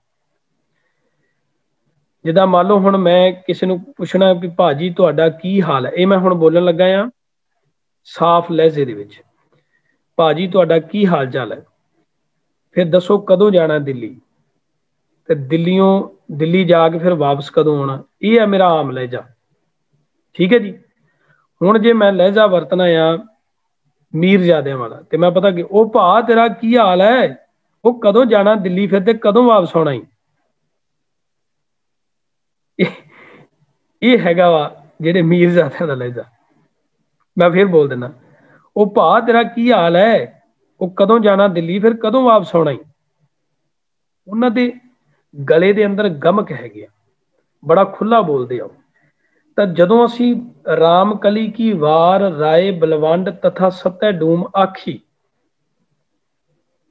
वो मैं वार पढ़ देना अपने लहजे जिदा असी पाठ करते, असी पढ़ते हैं नाओ करता कादर करे क्यों बोल होवै जो कीमद है, दे गुणा सत भैन पराव है पारंगत दान पड़ीम दे, नानक राज चलाया सत कोट सतानी नीम दे, लैने तरियोन छत सिर कर सिफती अमृत पीम दे। ठीक है जी, असी इदा पढ़ते हैं। उन्होंने किदा पढ़ना, नाओ करता कादर करे क्यों बोल होवै जो खीमद है, दे गुणा सत भैन भराव है परंगत दान पड़ीम दे, नानक राज चलाया सत कोट सतानी नीम दे, लैने धरियोन छत सिर कर सिफती अमृत पीम। तुहानूं इदां लगेगा कि जिस तरह कोई बंदा किसी नाल गल कर रहा, जदों असी पढ़ांगे नाओ करता कादर करे क्यों बोल होवै जो खीमद है, वो पढ़नगे नाओ करता कादर करे क्यों बोल होवै जो खीमद है। तुसीं उहनूं उहदे वास्ते तुहानूं भर के बोलना पैना, तुसीं पोलाइट नहीं बोल सकते, तुहानूं अपनी लैंगुएज दे विच अपनी बोल दे विच वजन देना पैना। ठीक है जी। तो इस तरह गुरबाणी जिहड़ी उहदे अंदर जिहड़े लहजे ने उहदे हिसाब नाल गुरबाणी संगीत नूं नाल सरवाइव किया जाता सी। गुरबाणी संगीत नूं नाल जदों इसे तरह कंपोजिशन बनाई जाती सी ते उहदे एक्सेंट का ध्यान रखिया जाता सी कि ये मतलब किस भाषा दे विचों आया। हुण एक बहुत सोहना गुरबाणी दे अंदर हैगा एक शब्द आया हैगा, उहनूं साडे कोरड़ा छंद कहंदे आ, पर वो तुसीं जदों देखोगे उहनूं पढ़ोगे तुसीं तो वो तुहानूं ऐदां लगेगा कि उहदे सेंटर दे विच वो 1.5 पंक्तियां दी एक पंक्ति होंदी है। मैं सिंपल भाषा समझा देना, मान लो वो हैगी है, मैनूं शब्द जिहड़ा अगे अगे घूमदा, हाँ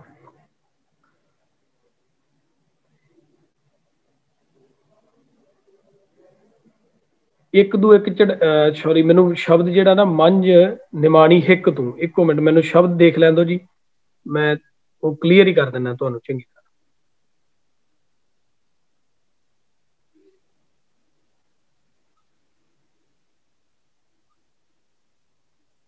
नानक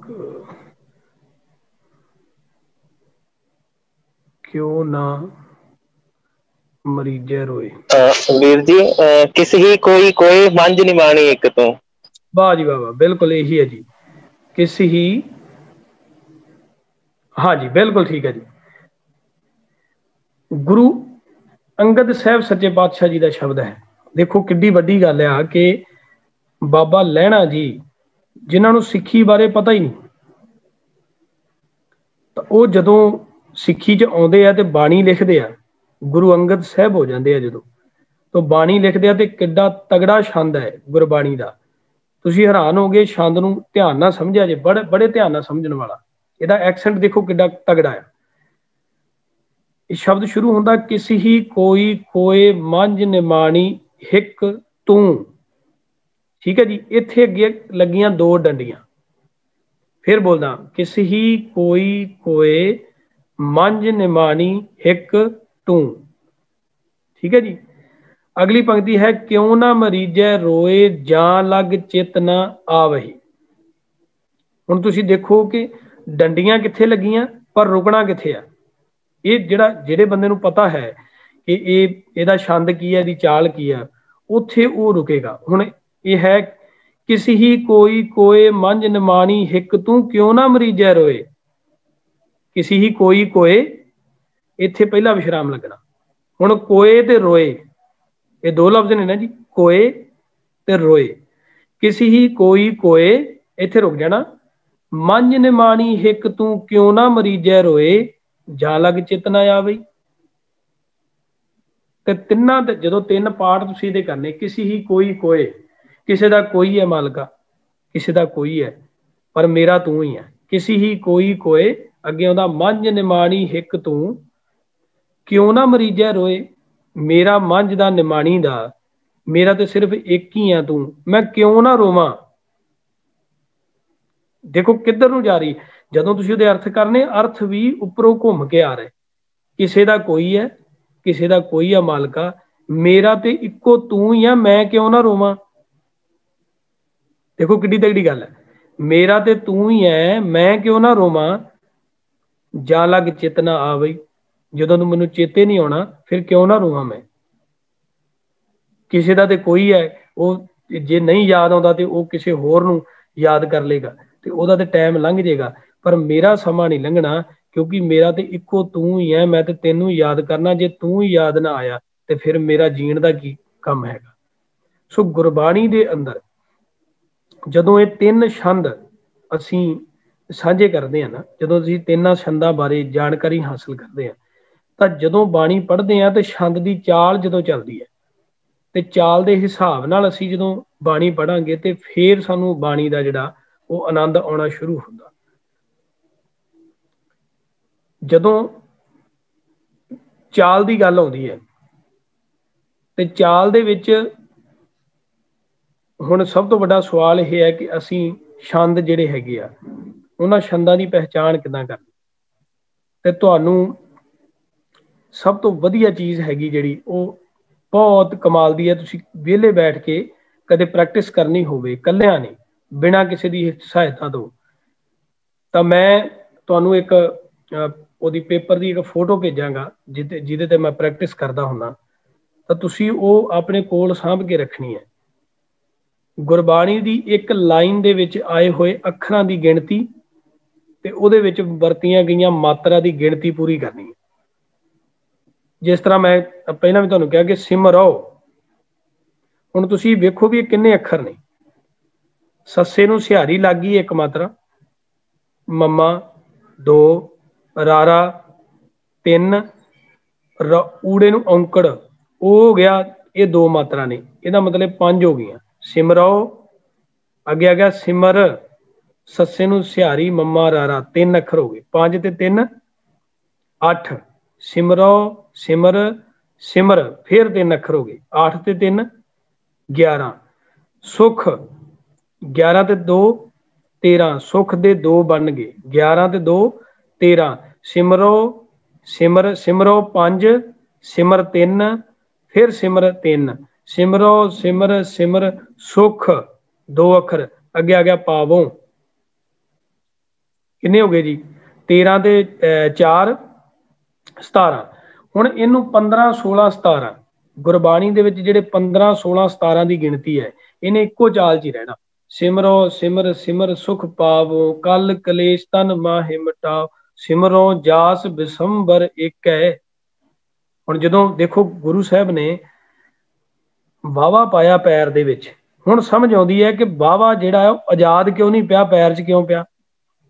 ਸਿਮਰੋ ਜਾਸ ਬਿਸਵੰਗ ਭਰ ਇੱਕ ਹੈ, ਬਿਸਵੰਗ ਭਰ ਇੱਕ ਹੈ, ਉਹਨੂੰ ਮਾਤਰਾ ਪੂਰੀ ਕਰਨੀ ਹੈ। ਜੇ ਕਿਤੇ ਵਾਵਾ ਬਿਸਵੰਗ ਭਰ ਇੱਕ ਹੈ ਤੇ ਉਹ ਵਾਵਾ ਲੱਗ ਗਿਆ ਤੇ ਇੱਕ ਮਾਤਰਾ ਵੱਧ ਗਈ।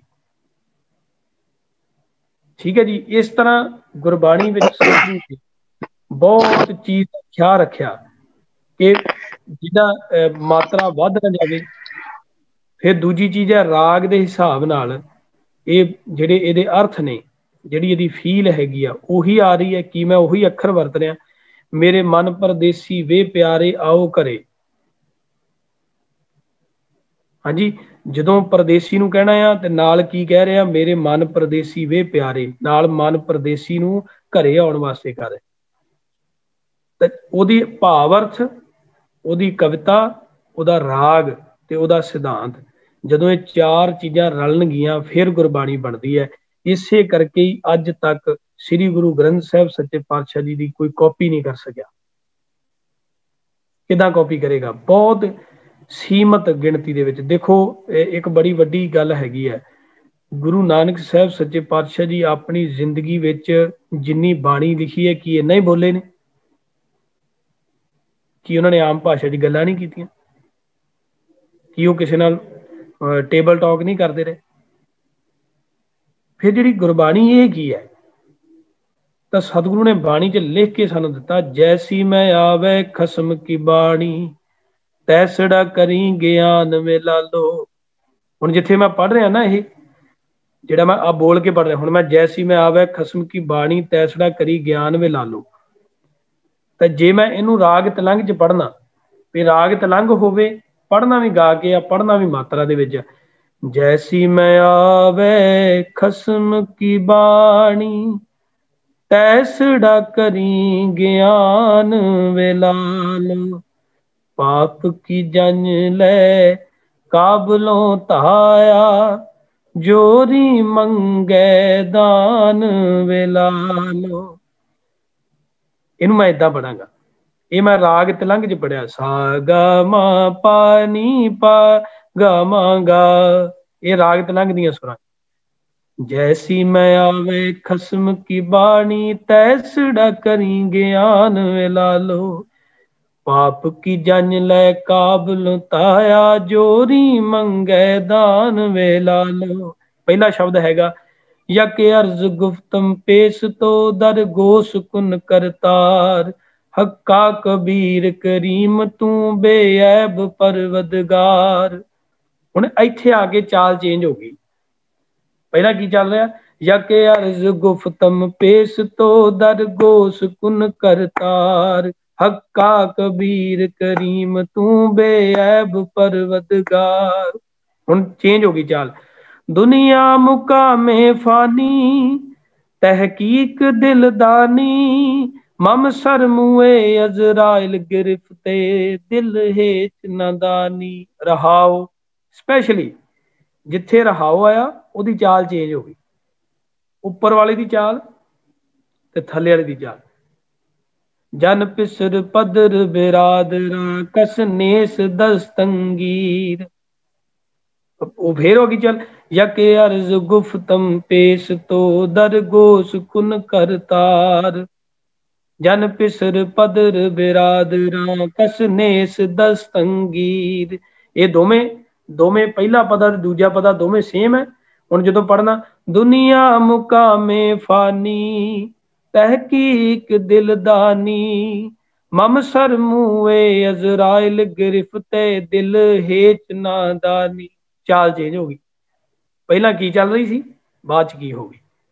ਤੋ ਇਸ ਤਰ੍ਹਾਂ ਬਾਣੀ ਜਦੋਂ ਪੜ੍ਹਨੀ ਹੈ, ਜਦੋਂ ਪਾਠੀ ਸਿੰਘ ਨੇ ਪਾਠ ਕਰਨਾ ਸਪੈਸ਼ਲੀ, ਕਿਉਂਕਿ ਸੰਗਤ ਜਿਹੜੀ ਹੈ ਉਹਨਾਂ ਨੇ, ਜਿਹੜਾ ਪਾਠੀ ਸਿੰਘ ਹੈ ਤੇ ਸੰਗਤ ਦਾ ਦੋਵਾਂ ਦਾ ਵੱਡਾ ਅੰਤਰ ਕੀ ਹੈ। ਜਿਹੜਾ ਪਾਠੀ ਸਿੰਘ ਹੈ ਉਹ ਸਪੈਸ਼ਲੀ ਆਪਣੀ ਸਾਰੀ ਲਾਈਫ, ਆਪਣੀ ਸਾਰੀ ਜ਼ਿੰਦਗੀ ਗੁਰਬਾਣੀ ਦੀ ਖੋਜ, ਗੁਰਬਾਣੀ ਨੂੰ ਕਿੱਦਾਂ ਹਿਰਦਿਆਂ ਤੱਕ ਪਹੁੰਚਾਉਣਾ, ਗੁਰਬਾਣੀ ਦਾ ਕਿੱਦਾਂ ਅਸਰ ਹੋਵੇ, ਗੁਰਬਾਣੀ ਮੁਤਾਬਕ ਕਿੱਦਾਂ ਜ਼ਿੰਦਗੀ ਜੀਣੀ ਹੈ, ਗੁਰਬਾਣੀ ਦਾ ਉਪਦੇਸ਼ ਦੇਣ ਤੋਂ ਪਹਿਲਾਂ ਉਹਦੇ ਅੰਦਰ ਦੀਆਂ ਜਿਹੜੀਆਂ ਸਾਂਝਾਂ ਆ ਉਹ ਆਪਣੇ ਦਿਲ ਤੱਕ ਕਿੱਦਾਂ ਪਹੁੰਚਾਉਣੀਆਂ, ਆਪਣੀ ਜੀਵਨ ਜਾਚ ਨੂੰ ਕਿੱਦਾਂ ਦਾ ਬਣਾਉਣਾ ਕਿ ਸਾਹਮਣਾ ਵੇਖਣ ਵਾਲਾ ਕਵੇ ਕਿ ਇਹਦੇ ਅੰਦਰ ਬਾਣੀ ਗਈ ਹੈ। ਇਹ ਪਾਠੀ ਸਿੰਘ ਦੇ, ਗ੍ਰੰਥੀ ਸਿੰਘ, ਕਥਾਵਾਚਕ, ਕੀਰਤਨੀਏ ਦੇ ਮੁੱਢਲੇ ਫਰਜ਼ ਆ। ਉਹਨੂੰ ਵੇਖ ਕੇ ਜਦੋਂ ਦੂਜਾ ਬੰਦਾ ਗੁਰਦੁਆਰੇ ਮੱਥਾ ਟੇਕਣ ਆਉਂਦਾ ਨਾ, ਤਾਂ ਉਹਦਾ ਮਾਈਂਡ ਪੀਸਫੁਲ ਬਣਦਾ ਕਿ ਇਹ ਵੀ ਤੇ ਇਨਸਾਨ ਮੇਰੇ ਵਾਂਗੂ ਧਰਤੀ ਤੇ ਪੈਦਾ ਹੋਇਆ। ਇਹ ਇੰਨਾ ਸ਼ਾਂਤ, ਇੰਨਾ ਆਨੰਦਮਈ, ਇੰਨਾ ਗਿਆਨਵਾਨ, ਇੰਨਾ ਸੋਹਣਾ, ਇੰਨਾ ਸੁਚੱਜਾ, ਇੰਨਾ ਸਲੀਕੇ ਵਾਲਾ ਕਿਉਂ, ਤੇ ਮੈਂ ਸਾਰਾ ਦਿਨ ਖਿਝਿਆ ਕਰ ਰਹਿਣਾ। ਫਿਰ ਉਹ ਪਾਠੀ ਸਿੰਘ ਕੋਲ ਆਏਗਾ ਵੀ ਗਿਆਨੀ ਜੀ ਮੈਂ ਕੀ ਕਰਾਂ। ਫਿਰ ਉਹ ਗਿਆਨੀ ਜੀ ਕਹਿਣ ਕਿ ਤੂੰ ਮੇਰੇ ਕੋਲ 5 ਮਿੰਟ ਆਇਆ ਕਰ ਤੇ ਮੈਂ ਤੈਨੂੰ 5 ਮਿੰਟ ਬਾਣੀ ਸੁਣਾਇਆ ਕਰੂੰਗਾ। ਜਦੋਂ ਕੋਈ ਚੰਗਾ ਸ਼ਬਦ ਆਵੇ ਉਹਦੇ ਨਾਲ ਸਾਂਝਾ ਕਰਨ, ਕਹਿਣਾ ਕੁਝ ਨਹੀਂ, ਫੋਰਸ ਕਿਸੇ ਨੂੰ ਨਹੀਂ ਕਰਨਾ, ਜ਼ੋਰ ਕਿਸੇ ਨੂੰ, ਇਨਸਿਸਟ ਨਹੀਂ ਕਰਨਾ, ਕਿਸੇ ਨੂੰ ਇਨਸਿਸਟ ਨਹੀਂ ਕਰਨਾ ਕਿ ਤੂੰ ਇਹ ਗੱਲ ਮੈਂ ਕਹਿਤੀ ਤੇ ਹੁਣ ਕਰਨੀ ਨਾ, ਉਹਨੂੰ ਆਪਣੇ ਆਪ ਬਦਲ ਦਿਓ, ਉਹਦੀ ਸ਼ੇਪ ਚੇਂਜ ਹੋਣ ਦਿਓ। ਜਦੋਂ ਮਿਸਤਰੀ ਖਰਾਦ ਦੇ ਉੱਤੇ ਕੋਈ ਚੀਜ਼ ਲਾਉਂਦਾ ਹੈ ਨਾ, ਤੇ ਉਹ ਕਾਹਲੀ ਨਹੀਂ ਕਰਦਾ, ਉਹ ਜਿੰਨਾ ਮਸ਼ੀਨ ਰਗੜ ਰਹੀ ਹੈ ਨਾ ਉਹਨੂੰ ਉਸ ਹਿਸਾਬ ਨਾਲ ਰਗੜਨ ਦਿੰਦਾ। ਜੇ ਉਹ ਏਦਾਂ ਹਿਲਾਈ ਜਾਵੇ ਤੇ ਸ਼ੇਪ ਨਹੀਂ ਬਣਨੀ। ਇਹੀ ਹਾਲ ਹੈ, ਆਹ ਗੁਰਬਾਣੀ ਹੈ ਤੇ ਆਹ ਸਾਡਾ ਮਨ ਹੈ। ਜਦੋਂ ਉਹਨੂੰ ਸਾਣ ਤੇ ਲਾਉਣਾ ਹੈ ਨਾ, ਤੇ ਉਦੋਂ ਗੁਰਬਾਣੀ ਦੇ ਨਾਲ ਹਲਕਾ ਜਿਹਾ ਟੱਚ ਹੋਣਾ ਚਾਹੀਦਾ, ਤੇ ਗੁਰਬਾਣੀ ਨੇ ਆਪਣੇ ਆਪ ਇਹਨੂੰ ਛਿੱਲਣਾ ਸ਼ੁਰੂ ਕਰ ਦੇਣਾ, ਇਹਦੀ ਸ਼ੇਪ ਬਣ ਲੱਗ ਜਾਣੀ। ਤੇ ਜਦੋਂ ਤੁਸੀਂ ਮਾੜਾ ਮੋਟਾ ਛਾਲਾਂ ਮਾਰੀਆਂ, ਹਿੱਲੇ, ਤੇ ਉਹਦੀ ਸ਼ੇਪ ਚੇਂਜ ਹੋ ਜਾਂਦੀ ਹੈ। ਇਹੀ ਹਾਲ ਸਾਡਾ, ਜਦੋਂ ਅਸੀਂ ਅਰਦਾਸ ਕਰਦੇ ਹਾਂ ਨਾ, ਤੇ ਉਹਦੀ ਸ਼ੇਪ ਲੈਣ ਤੇ ਟਾਈਮ ਦਿਓ ਉਹਨੂੰ ਥੋੜਾ ਜਿਹਾ। ਜਿਹੜੀ ਅਰਦਾਸ ਕੀਤੀ ਹੈ, ਜਿਹੜੀ ਸਾਡੀ ਭਾਵਨਾ ਆ, ਜਿਹੜਾ ਸਾਡਾ ਆਪਣੇ ਆਪ ਨੂੰ ਬਦਲਣ ਦਾ ਤਰੀਕਾ ਆ, ਉਹਨੂੰ ਥੋੜਾ ਜਿਹਾ ਟਾਈਮ ਦਿਓ, ਉਹਨੂੰ ਗੈਪ ਦਿਓ ਥੋੜਾ ਜਿਹਾ। ਜਦੋਂ ਤੁਸੀਂ ਗੈਪ ਦਿਓਗੇ ਤਾਂ ਉਹ ਆਪਣੇ ਆਪ ਗੁਰਬਾਣੀ ਦੇ ਨਾਲ ਟੱਚ ਹੋ ਕੇ ਉਹਨੂੰ ਸ਼ੇਪ ਦੇਵੇਗਾ। ਅਸੀਂ ਕਾਹਲੇ ਪੈ ਜਾਂਦੇ ਹਾਂ। ਮੇਰੇ ਕੋਲੋਂ ਕਈ ਵਾਰੀ ਸਟੂਡੈਂਟ ਆਉਣਗੇ, ਉਹ ਕਹਿੰਦੇ ਕਿ ਵੀ ਜੀ ਸਾਨੂੰ ਨਾ ਕੋਈ ਇਦਾਂ ਦਾ ਤਰੀਕਾ ਦੱਸੋ, ਅਸੀਂ ਛੇਤੀ ਛੇਤੀ ਸਾਜ਼ ਸਿੱਖ ਜੀਏ। ਤੇ ਮੈਂ ਕਿਹਾ ਜੀ ਹੈਗਾ ਤਰੀਕਾ, ਇੱਕ ਤਰੀਕਾ ਮੇਰੇ ਕੋਲ ਹੈਗਾ, ਬੜੀ ਛੇਤੀ ਸਾਜ਼ ਸਿੱਖੋਗੇ ਤੁਸੀਂ। ਉਹ ਕਹਿੰਦੇ ਜੀ ਦੱਸੋ। ਮੈਂ ਕਿਹਾ ਵੀ ਇਦਾਂ ਦੱਸੋ, ਜੇ ਤੁਸੀਂ ਇੱਕ ਦਿਨ 'ਚ ਕਿੰਨੀ ਮਿਹਨਤ ਕਰਦੇ ਹੁੰਦੇ ਜੇ ਸਾਜ਼ ਦੀ? ਉਹ ਕਹਿੰਦੇ ਜੀ 2 ਘੰਟੇ, 1 ਘੰਟਾ ਸਵੇਰੇ, 1 ਸ਼ਾਮ ਨੂੰ। ਮੈਂ ਕਿਹਾ ਕਿੰਨੇ ਘੰਟੇ ਹੋ ਗਏ? ਕਹਿੰਦੇ 2। ਮੈਂ ਕਿਹਾ ਜੀ ਜੇ 10 ਦਿਨ ਤੁਸੀਂ 2-2 ਘੰਟੇ ਮਿਹਨਤ ਕੀਤੀ ਤੇ ਕਿੰਨੇ ਘੰਟੇ ਹੋ ਗਏ? ਕਹਿੰਦੇ 20 ਘੰਟੇ। ਤੇ ਮੈਂ ਕਿਹਾ ਇਹਦਾ ਮਤਲਬ ਤੁਸੀਂ 1 ਮਹੀਨੇ 'ਚ 60 ਘੰਟੇ ਮਿਹਨਤ ਕਰਦੇ ਜੇ। ਇਹਨੂੰ ਕਿਉਂਕਿ ਅਗਾਂਹ ਨੂੰ ਵੀ ਜਾਣਾ ਨਾ, ਅਸੀਂ ਇਹ ਨਹੀਂ ਵੀ 2 ਘੰਟਿਆਂ ਤੇ ਨਹੀਂ ਖੜੇ ਰਹਿਣਾ। ਇਹਦਾ ਮਤਲਬ ਤੁਸੀਂ 60 ਘੰਟੇ 1 ਮਹੀਨੇ 'ਚ ਸਾਜ਼ ਦੇ ਉੱਤੇ ਪ੍ਰੈਕਟਿਸ ਕੀਤੀ। ਹੁਣ ਤੁਸੀਂ ਕੀ ਚਾਹੁੰਦੇ? ਕਹਿੰਦੇ ਜੀ ਸਪੀਡ ਵਧਾ ਦਿਓ। ਮੈਂ ਕਿਹਾ 120 ਘੰਟੇ ਕਰ ਦਿਓ।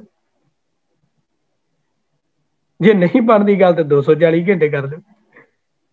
ਹੁਣ ਸਪੀਡ ਵਧਾਉਣ ਦਾ ਤਾਂ ਤਰੀਕਾ ਇਹੀ ਹੈ। ਤੇ ਜੇ ਤੁਸੀਂ ਕਹੋ ਵੀ ਨਹੀਂ, 1 ਘੰਟੇ ਦੇ ਵਿੱਚ ਸਾਨੂੰ 4 ਘੰਟੇ ਵਾਲੀ ਚੀਜ਼ ਮਿਲ ਜਾਏ, ਤੇ ਇਹਦਾ ਮਤਲਬ ਹੈ ਉਹ ਚੀਜ਼ ਦੀ ਸ਼ੇਪ ਬਣ ਰਹੀ ਸੀ, ਅਸੀਂ ਛਾਲਾ ਮਾਰ ਮਾਰ ਕੇ ਉਹਦੀ ਸ਼ੇਪ ਖਰਾਬ ਕਰ ਲਈ, ਮੂਡ ਖਰਾਬ ਕਰ ਲਿਆ, ਸਾਜ਼ ਨੂੰ ਹੱਥ ਲਾਉਣ ਨੂੰ ਮਨ ਨਹੀਂ ਕਰਦਾ, ਬਾਣੀ ਪੜ੍ਹਨ ਨੂੰ ਮਨ ਨਾ ਕਰਨਾ। ਇਹ ਇਸੇ ਗੱਲ ਦੀ ਨਿਸ਼ਾਨੀ ਹੈ ਅਸੀਂ ਛੇਤੀ ਉਹ ਚੀਜ਼ ਭਾਲਦੇ ਹਾਂ, ਅਸੀਂ ਛੇਤੀ ਉਹ ਚੀਜ਼ ਪ੍ਰਾਪਤ ਕਰਨਾ ਚਾਹੁੰਦੇ ਹਾਂ ਜਿਹੜੀ ਚੀਜ਼ ਨੂੰ ਥੋੜਾ ਟਾਈਮ ਲੱਗਣਾ ਸੀ। ਹੌਲੀ ਹੌਲੀ ਆਨੰਦ ਆਉਣਾ ਸੀ, ਹੌਲੀ ਹੌਲੀ ਉਹਨੇ ਆਪਣੀ ਜਗ੍ਹਾ ਤੇ ਜਾਣਾ ਸੀ। ਸੋ ਇਹ ਕਾਵਕ ਰੂਪ ਸ੍ਰੀ ਗੁਰੂ ਗ੍ਰੰਥ ਸਾਹਿਬ ਜੀ ਦਾ ਜਿਹੜਾ ਹੈ, ਇਹਨੂੰ ਜਦੋਂ ਅਸੀਂ ਸਮਝਣਾ ਤੇ ਸਾਡੇ ਮਨ 'ਚ ਪਿਆਰ ਆਉਣਾ ਕਿ ਗੁਰੂ ਨੇ ਸਾਨੂੰ ਕਿੱਡੀ ਵੱਡੀ ਵਿਰਾਸਤ ਦਿੱਤੀ ਹੈ। ਫਿਰ ਉਸ ਕਾਵ ਰੂਪ ਦੇ ਹਿਸਾਬ ਨਾਲ ਕੁਝ ਬਾਣੀ ਦੇ ਸ਼ਬਦ ਨੇ ਜਿਨ੍ਹਾਂ ਨੂੰ ਆਪਣੀ ਜ਼ਿੰਦਗੀ 'ਚ ਪ੍ਰੈਕਟਿਸ ਕਰਨੀ ਹੈ। ਟੇਢੇ ਮੇਢੇ ਜਿਹੜੇ ਅਸੀਂ ਕਦੇ ਪੜ੍ਹੇ ਨਹੀਂ, ਉਹਨਾਂ ਸ਼ਬਦਾਂ ਨੂੰ ਲਓ। ਜਿਸ ਤਰ੍ਹਾਂ ਮੈਂ ਆਪ ਜੀ ਦੇ ਨਾਲ ਸਾਂਝਾ ਕੀਤਾ ਸੀ ਨਾ ਕਿ ਭੱਟਾਂ ਦਾ ਸਵਈਆ, ਉਹ ਭੱਟਾਂ ਦੇ ਸਵਈਏ ਵੇਖੋ। ਭਾਈ ਗੁਰਦਾਸ ਜੀ ਦੇ ਕਵਿਤ ਨੇ, ਉਹ ਇੱਕ ਕਵਿਤ ਰੋਜ਼ ਸਾਰੇ ਦਿਨ 'ਚ ਇੱਕ ਜ਼ਰੂਰ ਪੜ੍ਹੋ, ਚਾਲ ਦੇ ਹਿਸਾਬ ਨਾਲ। ਪੁਸ਼ਤ ਪਥਿਕ ਤਹਿ ਮਾਰਗ ਨ ਧਾਰੇ ਪੱਗ, ਪ੍ਰੀਤਮ ਕੇ ਦੇਸ ਕੈਸੇ ਬਾਤਨ ਕੇ ਜਾਈਐ। ਬਸ ਇੱਕ ਚੀਜ਼ ਯਾਦ ਕਰ ਲਓ, ਸਾਰਾ ਦਿਨ ਇਹਨੂੰ ਗਾਈ ਜਾਓ। ਪੁਸ਼ਤ ਪਥਿਕ ਤਹਿ ਮਾਰਗ ਨ ਧਾਰੇ ਪੱਗ, ਪ੍ਰੀਤਮ ਕੇ ਦੇਸ ਕੈਸੇ ਬਾਤਨ ਕੇ ਜਾਈਐ। ਤੇ ਜਦੋਂ ਤੁਸੀਂ ਇਹਨੂੰ 10 ਦਿਨ ਗਾਓਗੇ ਨਾ, ਤੇ ਤੁਹਾਨੂੰ ਕੋਈ ਬੰਦਾ ਪੁੱਛ ਲੇਗਾ ਸਹਿ ਸੁਭਾਅ ਵੀ ਤੂੰ ਕੀ ਗਾਈ ਜਾਂਦਾ ਵਾ, ਇਹ ਕੀ ਗਾ ਰਿਹਾ ਨੂੰ? ਕਿ 10 ਦਿਨ ਹੋ ਗਏ ਲਗਾਤਾਰ ਸਾਨੂੰ ਸੁਣਦਿਆਂ ਨੂੰ, ਤੂੰ ਕੀ ਗਾ ਰਿਹਾ ਹੈ? ਤੇ ਮੈਂ ਤੁਹਾਨੂੰ ਇਹਦੇ ਨਾਲ ਜੁੜੀ ਹੋਈ ਇਸ ਘਟਨਾ ਨਾਲ ਜੁੜੀ ਹੋਈ, ਇਸ ਸਾਡੇ ਤਰੀਕੇ ਨਾਲ, ਇਸ ਸਲੀਕੇ ਨਾਲ ਜੁੜੀ ਹੋਈ ਇੱਕ ਸਾਖੀ ਬੜੀ ਸੋਹਣੀ ਹੈ, ਮੈਨੂੰ ਯਾਦ ਆ ਗਈ, ਉਹ ਮੈਂ ਤੁਹਾਨੂੰ ਸੁਣਾਉਣਾ।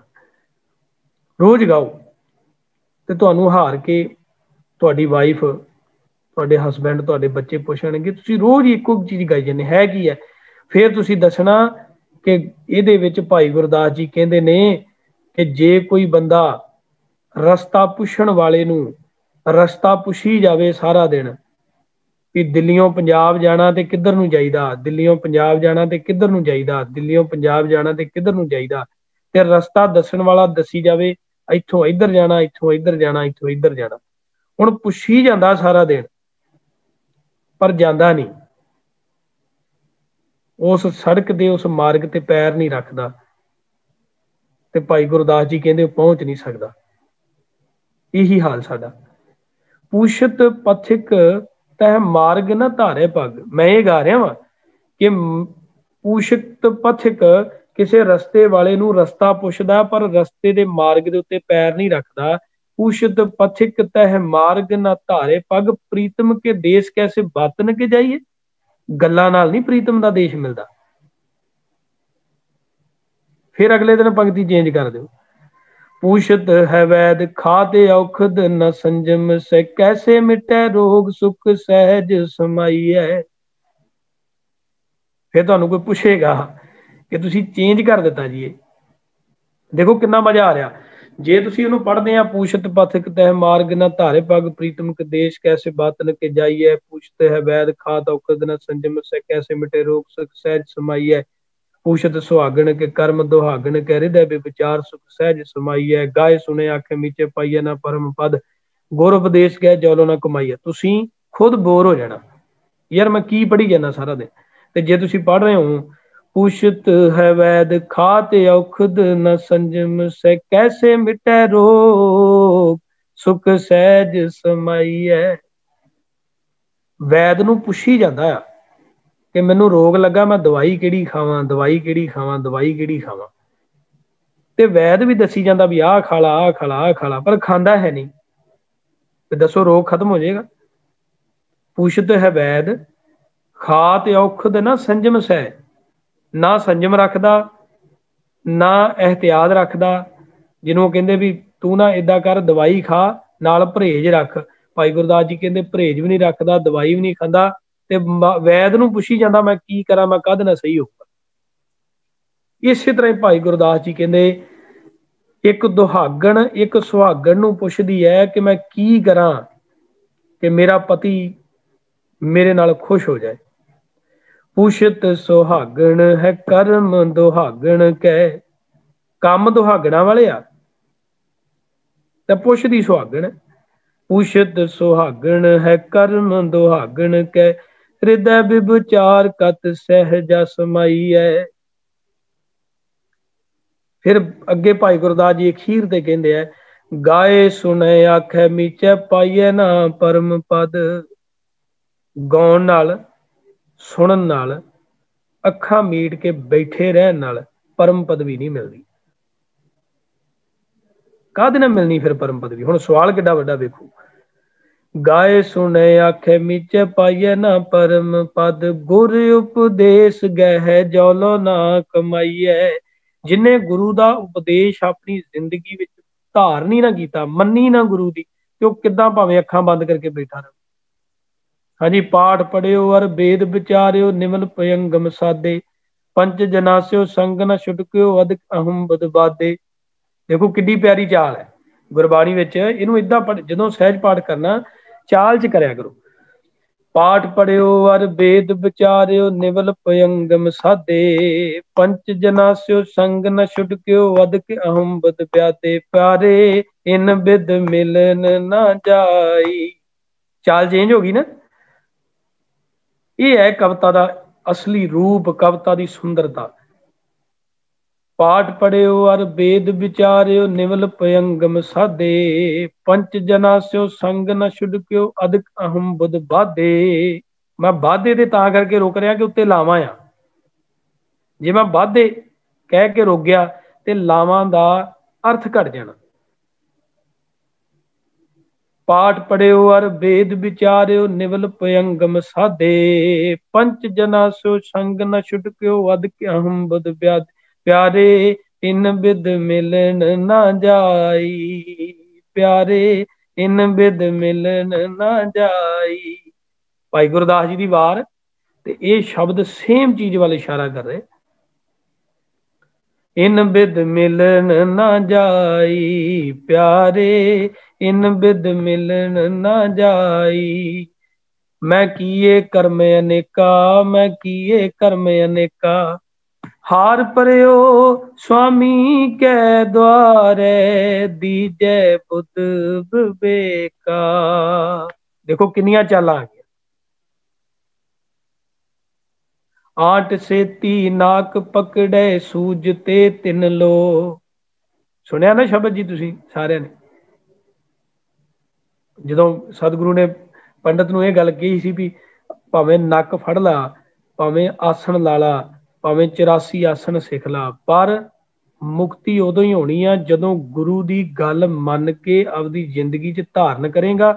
ਅਦਰਵਾਈਜ਼ ਭਾਵੇਂ 60 ਸਾਲ ਸੁਣੀ ਜਾ, 60 ਸਾਲ ਪੜ੍ਹੀ ਜਾ, ਪਾਠ ਪੜ੍ਹਿਓ ਅਰ ਵੇਦ ਵਿਚਾਰਿਓ, ਨਿਵਲ ਭਯੰਗਮ ਸਾਧੇ, ਪਰ ਪੰਚ ਜਨਾ ਸੋ ਸੰਗ ਨਾ ਛੁਡਕਿਓ, ਅਦਿਕ ਅਹੰ ਬੁਧ ਬਾਧੇ। ਸਗੋਂ ਹੋਰ ਹੰਕਾਰ ਹੋ ਜਾਣਾ, ਮੈਨੂੰ 84 ਆਸਣ ਆਉਂਦੇ ਆ, ਮੇਰੇ ਵਰਗੇ ਨੂੰ ਹੰਕਾਰ ਹੋ ਜਾਣਾ, ਮੈਨੂੰ ਰਾਗ ਵਿਦਿਆ ਬੜੀ ਆਉਂਦੀ ਹੈ। ਮਹਾਰਾਜ ਸਾਹਿਬ ਕਹਿੰਦੇ ਮੁਕਤੀ ਤੇ ਕੀ ਹੋਣੀ ਹੈ? उल्टा अपने सिर ते हंकार दी पंड भावें रख के बह जाए। प्यारे इन बिद मिलन ना जाई, इस तरीके नाल नहीं मिलिया जाना। मैं किए कर्म अनेका, मैं बहुत काम किए, बड़े काम किए, पर मिलिया नहीं जा रहा। हाँ, तो मिलिया किदां जाना? हुण ये भी सवाल है। सतगुरु जवाब च कहते हार परियो स्वामी के द्वारे।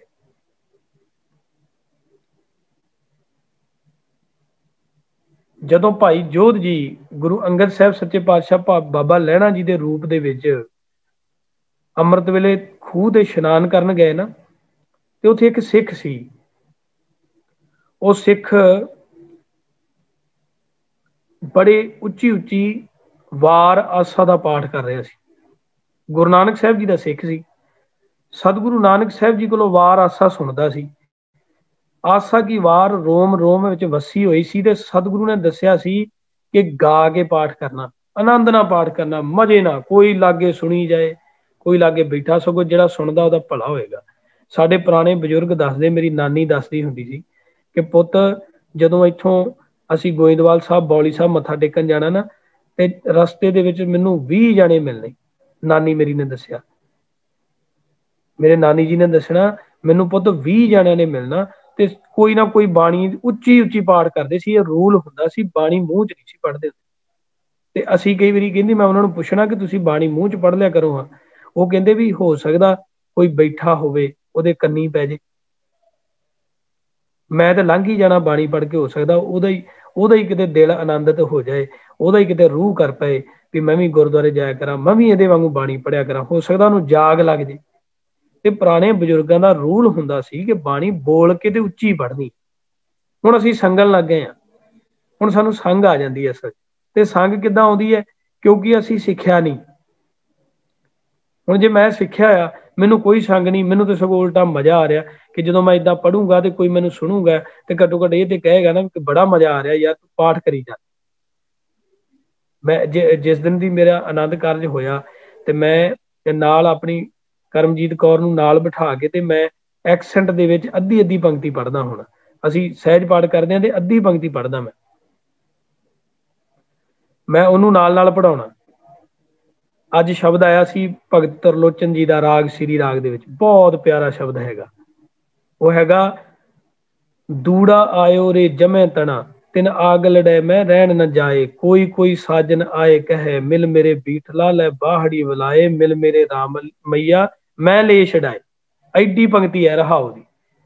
ਸ਼ੁਰੂ ਹੁੰਦੀ ਦੂੜਾ ਆਇਓ ਰੇ ਜਮੈ ਤਣਾ, ਤਿਨ ਆਗ ਲੜੈ ਮੈਂ ਰਹਿਣ ਨ ਜਾਏ, ਕੋਈ ਕੋਈ ਸਾਜਨ ਆਏ ਕਹੇ, ਮਿਲ ਮੇਰੇ ਬੀਠਲਾ ਲੈ ਬਾਹੜੀ ਵਲਾਏ, ਮਿਲ ਮੇਰੇ ਰਾਮਈਆ ਮੈਂ ਲੈ ਛਡਾਏ। ਰਹਾਉ ਐਡੀ ਪੰਕਤੀ ਹੈ।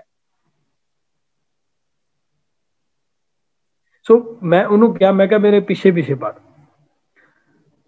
ਦੂੜਾ ਆਇਓ ਰੇ ਜਮੈ ਤਣਾ, ਉਹਨੇ ਪਿੱਛੇ ਪੜਨਾ, ਦੂੜਾ ਆਇਓ ਰੇ ਜਮੈ ਤਣਾ, ਤਿਨ ਆਗ ਲੜੈ ਮੈਂ ਰਹਿਣ ਨ ਜਾਈ, ਕੋਈ ਕੋਈ ਸਾਜਨ ਆਏ ਕਹੈ, ਮਿਲ ਮੇਰੇ ਬੀਠਲਾ ਲੈ ਬਾਹੜੀ ਵਲਾਏ, ਮਿਲ ਮੇਰੇ ਰਾਮਈਆ ਮੈਂ ਲੈ ਛਡਾਏ।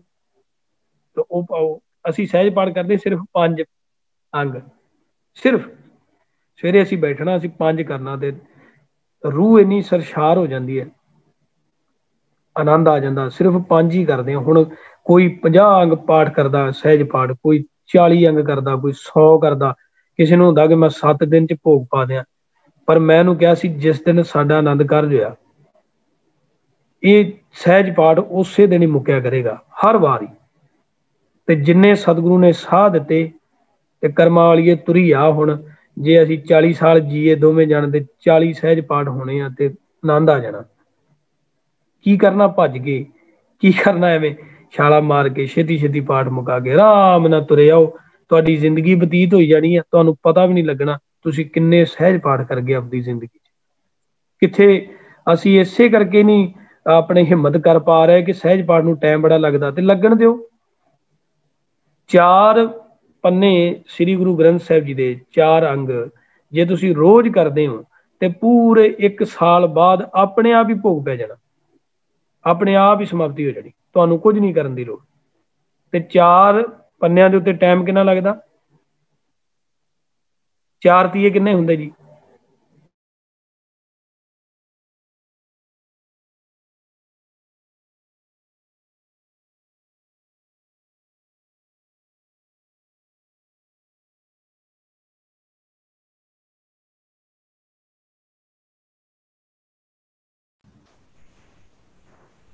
ਵੀਰ ਜੀ ਆਵਾਜ਼ ਨਹੀਂ ਆ ਰਹੀ ਤੁਹਾਡੀ।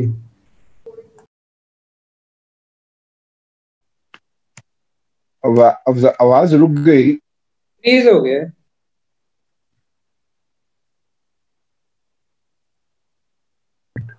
हाँ जी फ्रीज हो गया जी।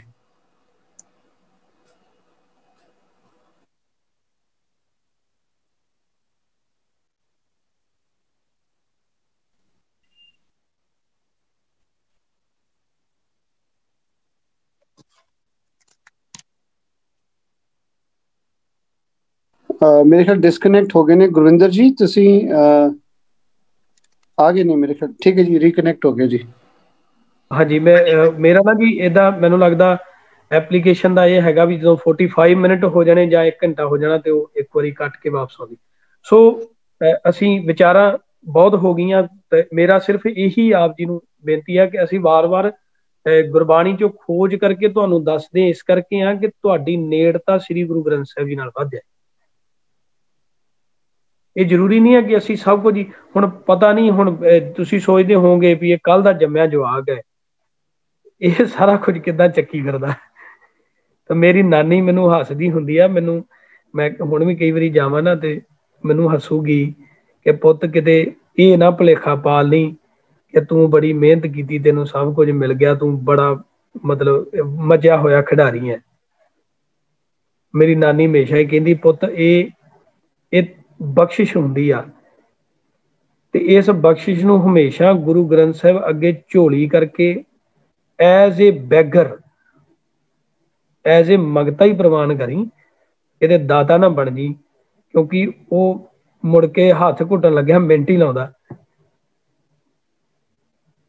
इस करके ये जिंदगी दे विच बड़ी वधिया गल हैगी आ। कोई किथे भी जा रहा उन्होंने वेख के आनंदित होना, ये सिख का फर्ज है। सिख ने आनंद ही लेना। नानक भगता सदा विकास, जिहड़ा नान गुरु साहब कहते भगत सुनिया सिद्ध पीर सुरनाथ। हुण वेखो किड्डी खतरनाक गल है। सतगुरु कहते मैं सुनिया सिद्ध भी हुंदे आ, पीर भी हुंदे आ, नाथ भी हुंदे आ। हुण तुसीं सोचो सिद्ध है ना जिहड़ा, जदों 84 आसन सिद्ध कर लैंदा उहनूं सिद्ध मन्निया जांदा सी। पीर जिहड़ा तकरीबन मुस्लिम धर्म दीयां सारियां किताबां दा आलम फाजल हो जाता सी, उहनूं पीर मन्निया जाता सी। जिस तरह पीर बुद्धू शाह जी,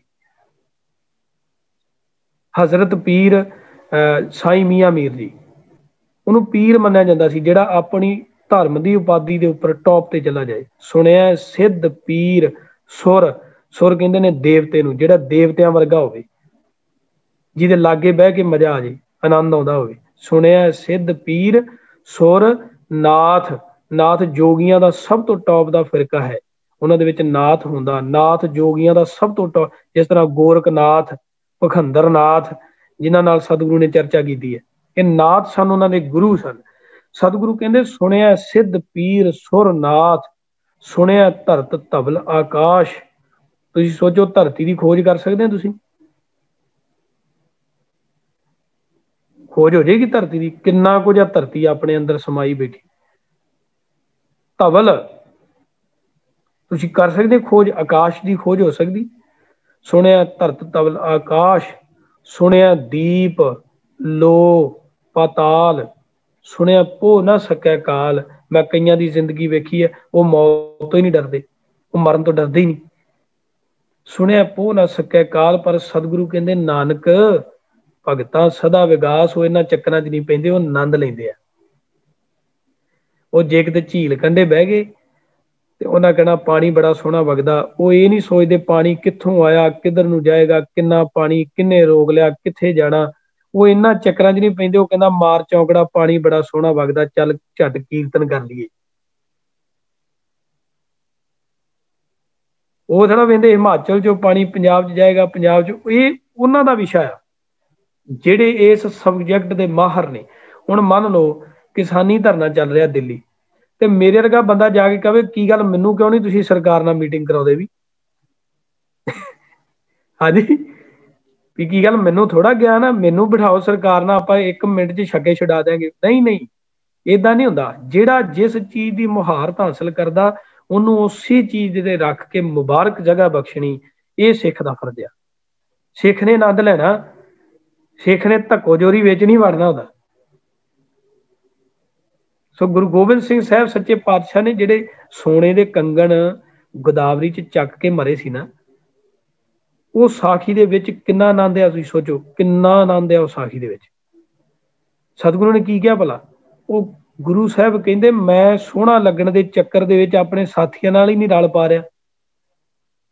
ਤੁਸੀਂ ਤੇ ਮੈਨੂੰ ਸੋਨੇ ਦੇ ਕੰਗਣ ਪਾ ਤੇ ਮੇਰੇ ਨਾਲ ਦਿਆਂ ਕੋਲ ਲੋਹੇ ਦੇ ਵੀ ਨਹੀਂ ਹੈਗੇ, ਤੇ ਮੈਂ ਤੇ ਚੰਗਾ ਹੀ ਨਹੀਂ ਲੱਗਦਾ ਉਹਨਾਂ ਦੇ। ਮੈਂ ਇੱਕ ਬੰਨੇ ਉਹਨਾਂ ਨੂੰ ਕਹਿੰਦਾ ਤੁਸੀਂ ਮੇਰੇ ਸਾਥੀ ਜੇ, ਤੁਸੀਂ ਮੇਰੇ ਦੋਸਤ ਦੇ, ਤੁਸੀਂ ਮੇਰੇ ਭਰਾ ਜੇ, ਮੈਂ ਉਹਨਾਂ ਨੂੰ ਜੱਫੀਆਂ ਪਾਉਣਾ, ਤੇ ਉਹ ਜਦੋਂ ਸੋਨੇ ਦੇ ਕੰਗਣ ਵਹਿੰਦੇ ਆ ਤੇ ਉਹ ਆਪਣੇ ਆਪ ਨੂੰ ਗਰੀਬ ਮਹਿਸੂਸ ਕਰਦੇ। ਮੈਂ ਇਹੋ ਜਿਹੇ ਕੰਗਣ ਕੀ ਕਰਨੇ, ਚੱਕ ਕੇ ਮਾਰੇ ਉਹਨਾਂ ਨੇ ਨਦੀ ਦੇ ਵਿੱਚ। ਸਿੱਖ ਨੇ ਆਪਣੀ ਜ਼ਿੰਦਗੀ ਏਦਾਂ ਦੀ ਕਰਨੀ ਹੈ ਕਿ ਜਿੱਥੇ ਜਾ ਕੇ ਉਹਨੂੰ ਸਿਰਫ ਆਨੰਦ ਹੀ ਆਵੇ। ਨਾਨਕ ਭਗਤਾ ਸਦਾ ਵਿਗਾਸ, ਫੇਰ ਅਗਲੀ ਕੰਡੀਸ਼ਨ ਆਉਣੀ ਸੁਣਿਆ ਦੁੱਖ ਪਾਪ ਕਾ ਨਾਸ਼। ਫਿਰ ਕਾਹਦਾ ਦੁੱਖ ਹੈ ਜੀ? ਸੋ ਇਸ ਕਰਕੇ ਕਾਵ ਜਿਹੜੀ ਹੈਗੀ ਕਵਿਤਾ, ਉਹਨੂੰ ਸਮਝੋ, ਸ੍ਰੀ ਗੁਰੂ ਗ੍ਰੰਥ ਸਾਹਿਬ ਜੀ ਦੇ ਲਹਿਜੇ ਨੂੰ ਸਮਝੋ। ਜਦੋਂ ਬਾਣੀ ਪੜ੍ਹਨੀ ਹੈ, ਜਦੋਂ ਵੀ ਸ਼ਬਦ ਪੜ੍ਹਨਾ ਆ, ਉਦੋਂ ਹੀ ਉਹਦੀ ਇੱਕ ਚਾਲ ਮਨ ਵਿੱਚ ਬਣਾ ਲਓ। ਮੈਂ ਆਪ ਜੀ ਲਈ 24 ਘੰਟੇ ਹਾਜ਼ਰ ਹਾਂ। ਜਿਹੜਾ ਵੀ ਸ਼ਬਦ ਤੁਹਾਨੂੰ ਪਸੰਦ ਹੈ, ਤੁਹਾਨੂੰ ਚਾਹੀਦਾ ਕਿ ਇਹਨੂੰ ਕਿਹੜੀ ਚਾਲ 'ਚ ਪਾਠ ਕਰਨਾ, ਮੈਂ ਹੱਥ ਬੰਨ ਤੁਹਾਡੇ ਅੱਗੇ ਖੜਾ ਹੋਵਾਂਗਾ। ਉਸੇ ਵੇਲੇ ਤੁਹਾਨੂੰ ਰਿਕਾਰਡ ਕਰਕੇ ਉਹਦੀ ਚਾਲ ਭੇਜ ਦਾਂਗਾ ਵੀ ਇਹਨੂੰ ਇਸ ਚਾਲ ਦੇ ਵਿੱਚ ਪਾਠ ਕਰੋ। ਸਦਾ ਹੀ ਹਾਜ਼ਰ ਹਾਂ ਤੁਹਾਡੇ ਲਈ। ਗੁਰੂ ਲਈ ਜਾਨ ਵੀ ਹਾਜ਼ਰ ਹੈ। ਇਹ ਸਰੀਰ ਸਭ ਕੁਝ ਉਹਦਾ ਆ, ਪਰਮੇਸ਼ਰ ਦਾ ਦਿੱਤਾ। ਤੇ ਜੇ ਤੁਹਾਡੇ ਕੰਮ ਆ ਜੇ ਤੇ ਮੈਂ ਘੱਟੋ ਘੱਟ ਸਕੂਨ ਨਾਲ ਰੁਖਸਤ ਹੋ ਸਕਦਾ ਇਸ ਸੰਸਾਰ ਤੋਂ, ਵੀ ਮੈਂ ਕਿਸੇ ਦੇ ਕੰਮ ਆ ਗਿਆ। ਪਸ਼ੂ ਮਰੇ 10 ਕਾਜ ਸਵਾਰੇ, ਹਨਾ, ਨਰੂ ਮਰੇ ਨਰ ਕਾਮ ਨਾਲ, ਪਰ ਮੈਨੂੰ ਘੱਟੋ ਘੱਟ ਇੰਨੀ ਖੁਸ਼ੀ ਹੋਏਗੀ ਵੀ ਮੈਂ ਕਿਸੇ ਦੇ ਕੰਮ ਆ ਗਿਆ। ਇਸ ਕਰਕੇ ਚੜ੍ਹਦੀ ਕਲਾ 'ਚ ਰਹੋ ਸਾਰੇ। ਤੇ ਬਸ ਇਹ ਸਾਡੀ ਡਿਸਕਸ਼ਨ ਦੀ ਜਿਹੜੀ ਆਖਰੀ ਨਿਚੋੜ ਹੈਗਾ। ਇੰਨਾ ਗਿਆਨ, ਇੰਨਾ ਸਭ ਕੁਝ ਤੁਹਾਡੇ ਨਾਲ ਸਾਂਝਾ ਕੀਤਾ। ਇਹਨੂੰ ਸਿਰਫ ਇੱਕੋ ਪੱਖ ਨਾਲ ਲੈਣਾ, ਦੂਜੇ ਪੱਖ ਨਾਲ ਨਹੀਂ ਲੈਣਾ ਕਿ ਇਹਨੂੰ ਬੜਾ ਗਿਆਨ, ਇਹਨੂੰ ਬਹੁਤ ਕੁਝ ਆਉਂਦਾ। ਕੱਖ ਨਹੀਂ ਆਉਂਦਾ, ਕੁਝ ਨਹੀਂ ਆ। ਗੁਰੂ ਦਾ ਦਿੱਤਾ ਸਭ ਕੁਝ ਹੈ। ਸਿਰਫ ਇਹਨੂੰ ਇੱਕੋ ਹੀ ਪੱਖ ਤੋਂ ਲੈਣਾ ਕਿ ਇਹ ਬੰਦਾ ਸਾਨੂੰ ਸ੍ਰੀ ਗੁਰੂ ਗ੍ਰੰਥ ਸਾਹਿਬ ਜੀ ਨਾਲ ਜੋੜ ਰਿਹਾ। ਇਹ ਬੰਦੇ ਤੋਂ ਸਾਨੂੰ ਆਪਣੇ ਗੁਰੂ ਦੀ ਮਹਾਨਤਾ ਪਤਾ ਲੱਗਦੀ ਹੈ। ਅਸੀਂ ਸ੍ਰੀ ਗੁਰੂ ਗ੍ਰੰਥ ਸਾਹਿਬ ਜੀ ਦੇ ਨਾਲ ਕਿੱਦਾਂ ਜੁੜ ਸਕਦੇ ਹਾਂ, ਕਿੱਦਾਂ ਅਸੀਂ ਆਪਣੀ ਜ਼ਿੰਦਗੀ ਵਿੱਚ ਸਹਿਜ ਪਾਠ ਕਰਕੇ ਸਹਿਜਤਾ ਲੈ ਕੇ ਆਉਣੀ ਹੈ, ਤੇ ਕਿੱਦਾਂ ਅਸੀਂ ਬਾਣੀ ਦਾ ਆਨੰਦ ਲੈ ਕੇ ਆਪਣੀ ਜ਼ਿੰਦਗੀ ਚ ਆਨੰਦ ਲੈ ਕੇ ਆਉਣਾ। ਬਸ ਆਹੀ ਗੱਲ ਆ, ਆਖਰੀ ਨਿਚੋੜ ਹੈ। ਤੁਹਾਡੇ ਲਈ ਸਦਾ ਹਾਜ਼ਰ ਹਾਂ ਜੀ। ਸੋ ਹੋਈਆਂ ਭੁੱਲਾਂ ਦੀ ਮਾਫੀ। ਸਾਰੀ ਸੰਗਤ ਦਾ ਧੰਨਵਾਦ ਜੀ। ਫਤਿਹ ਜੀ। ਵਾਹਿਗੁਰੂ ਜੀ ਕਾ ਖਾਲਸਾ, ਵਾਹਿਗੁਰੂ ਜੀ ਕੀ ਫਤਿਹ। ਫਤਿਹ।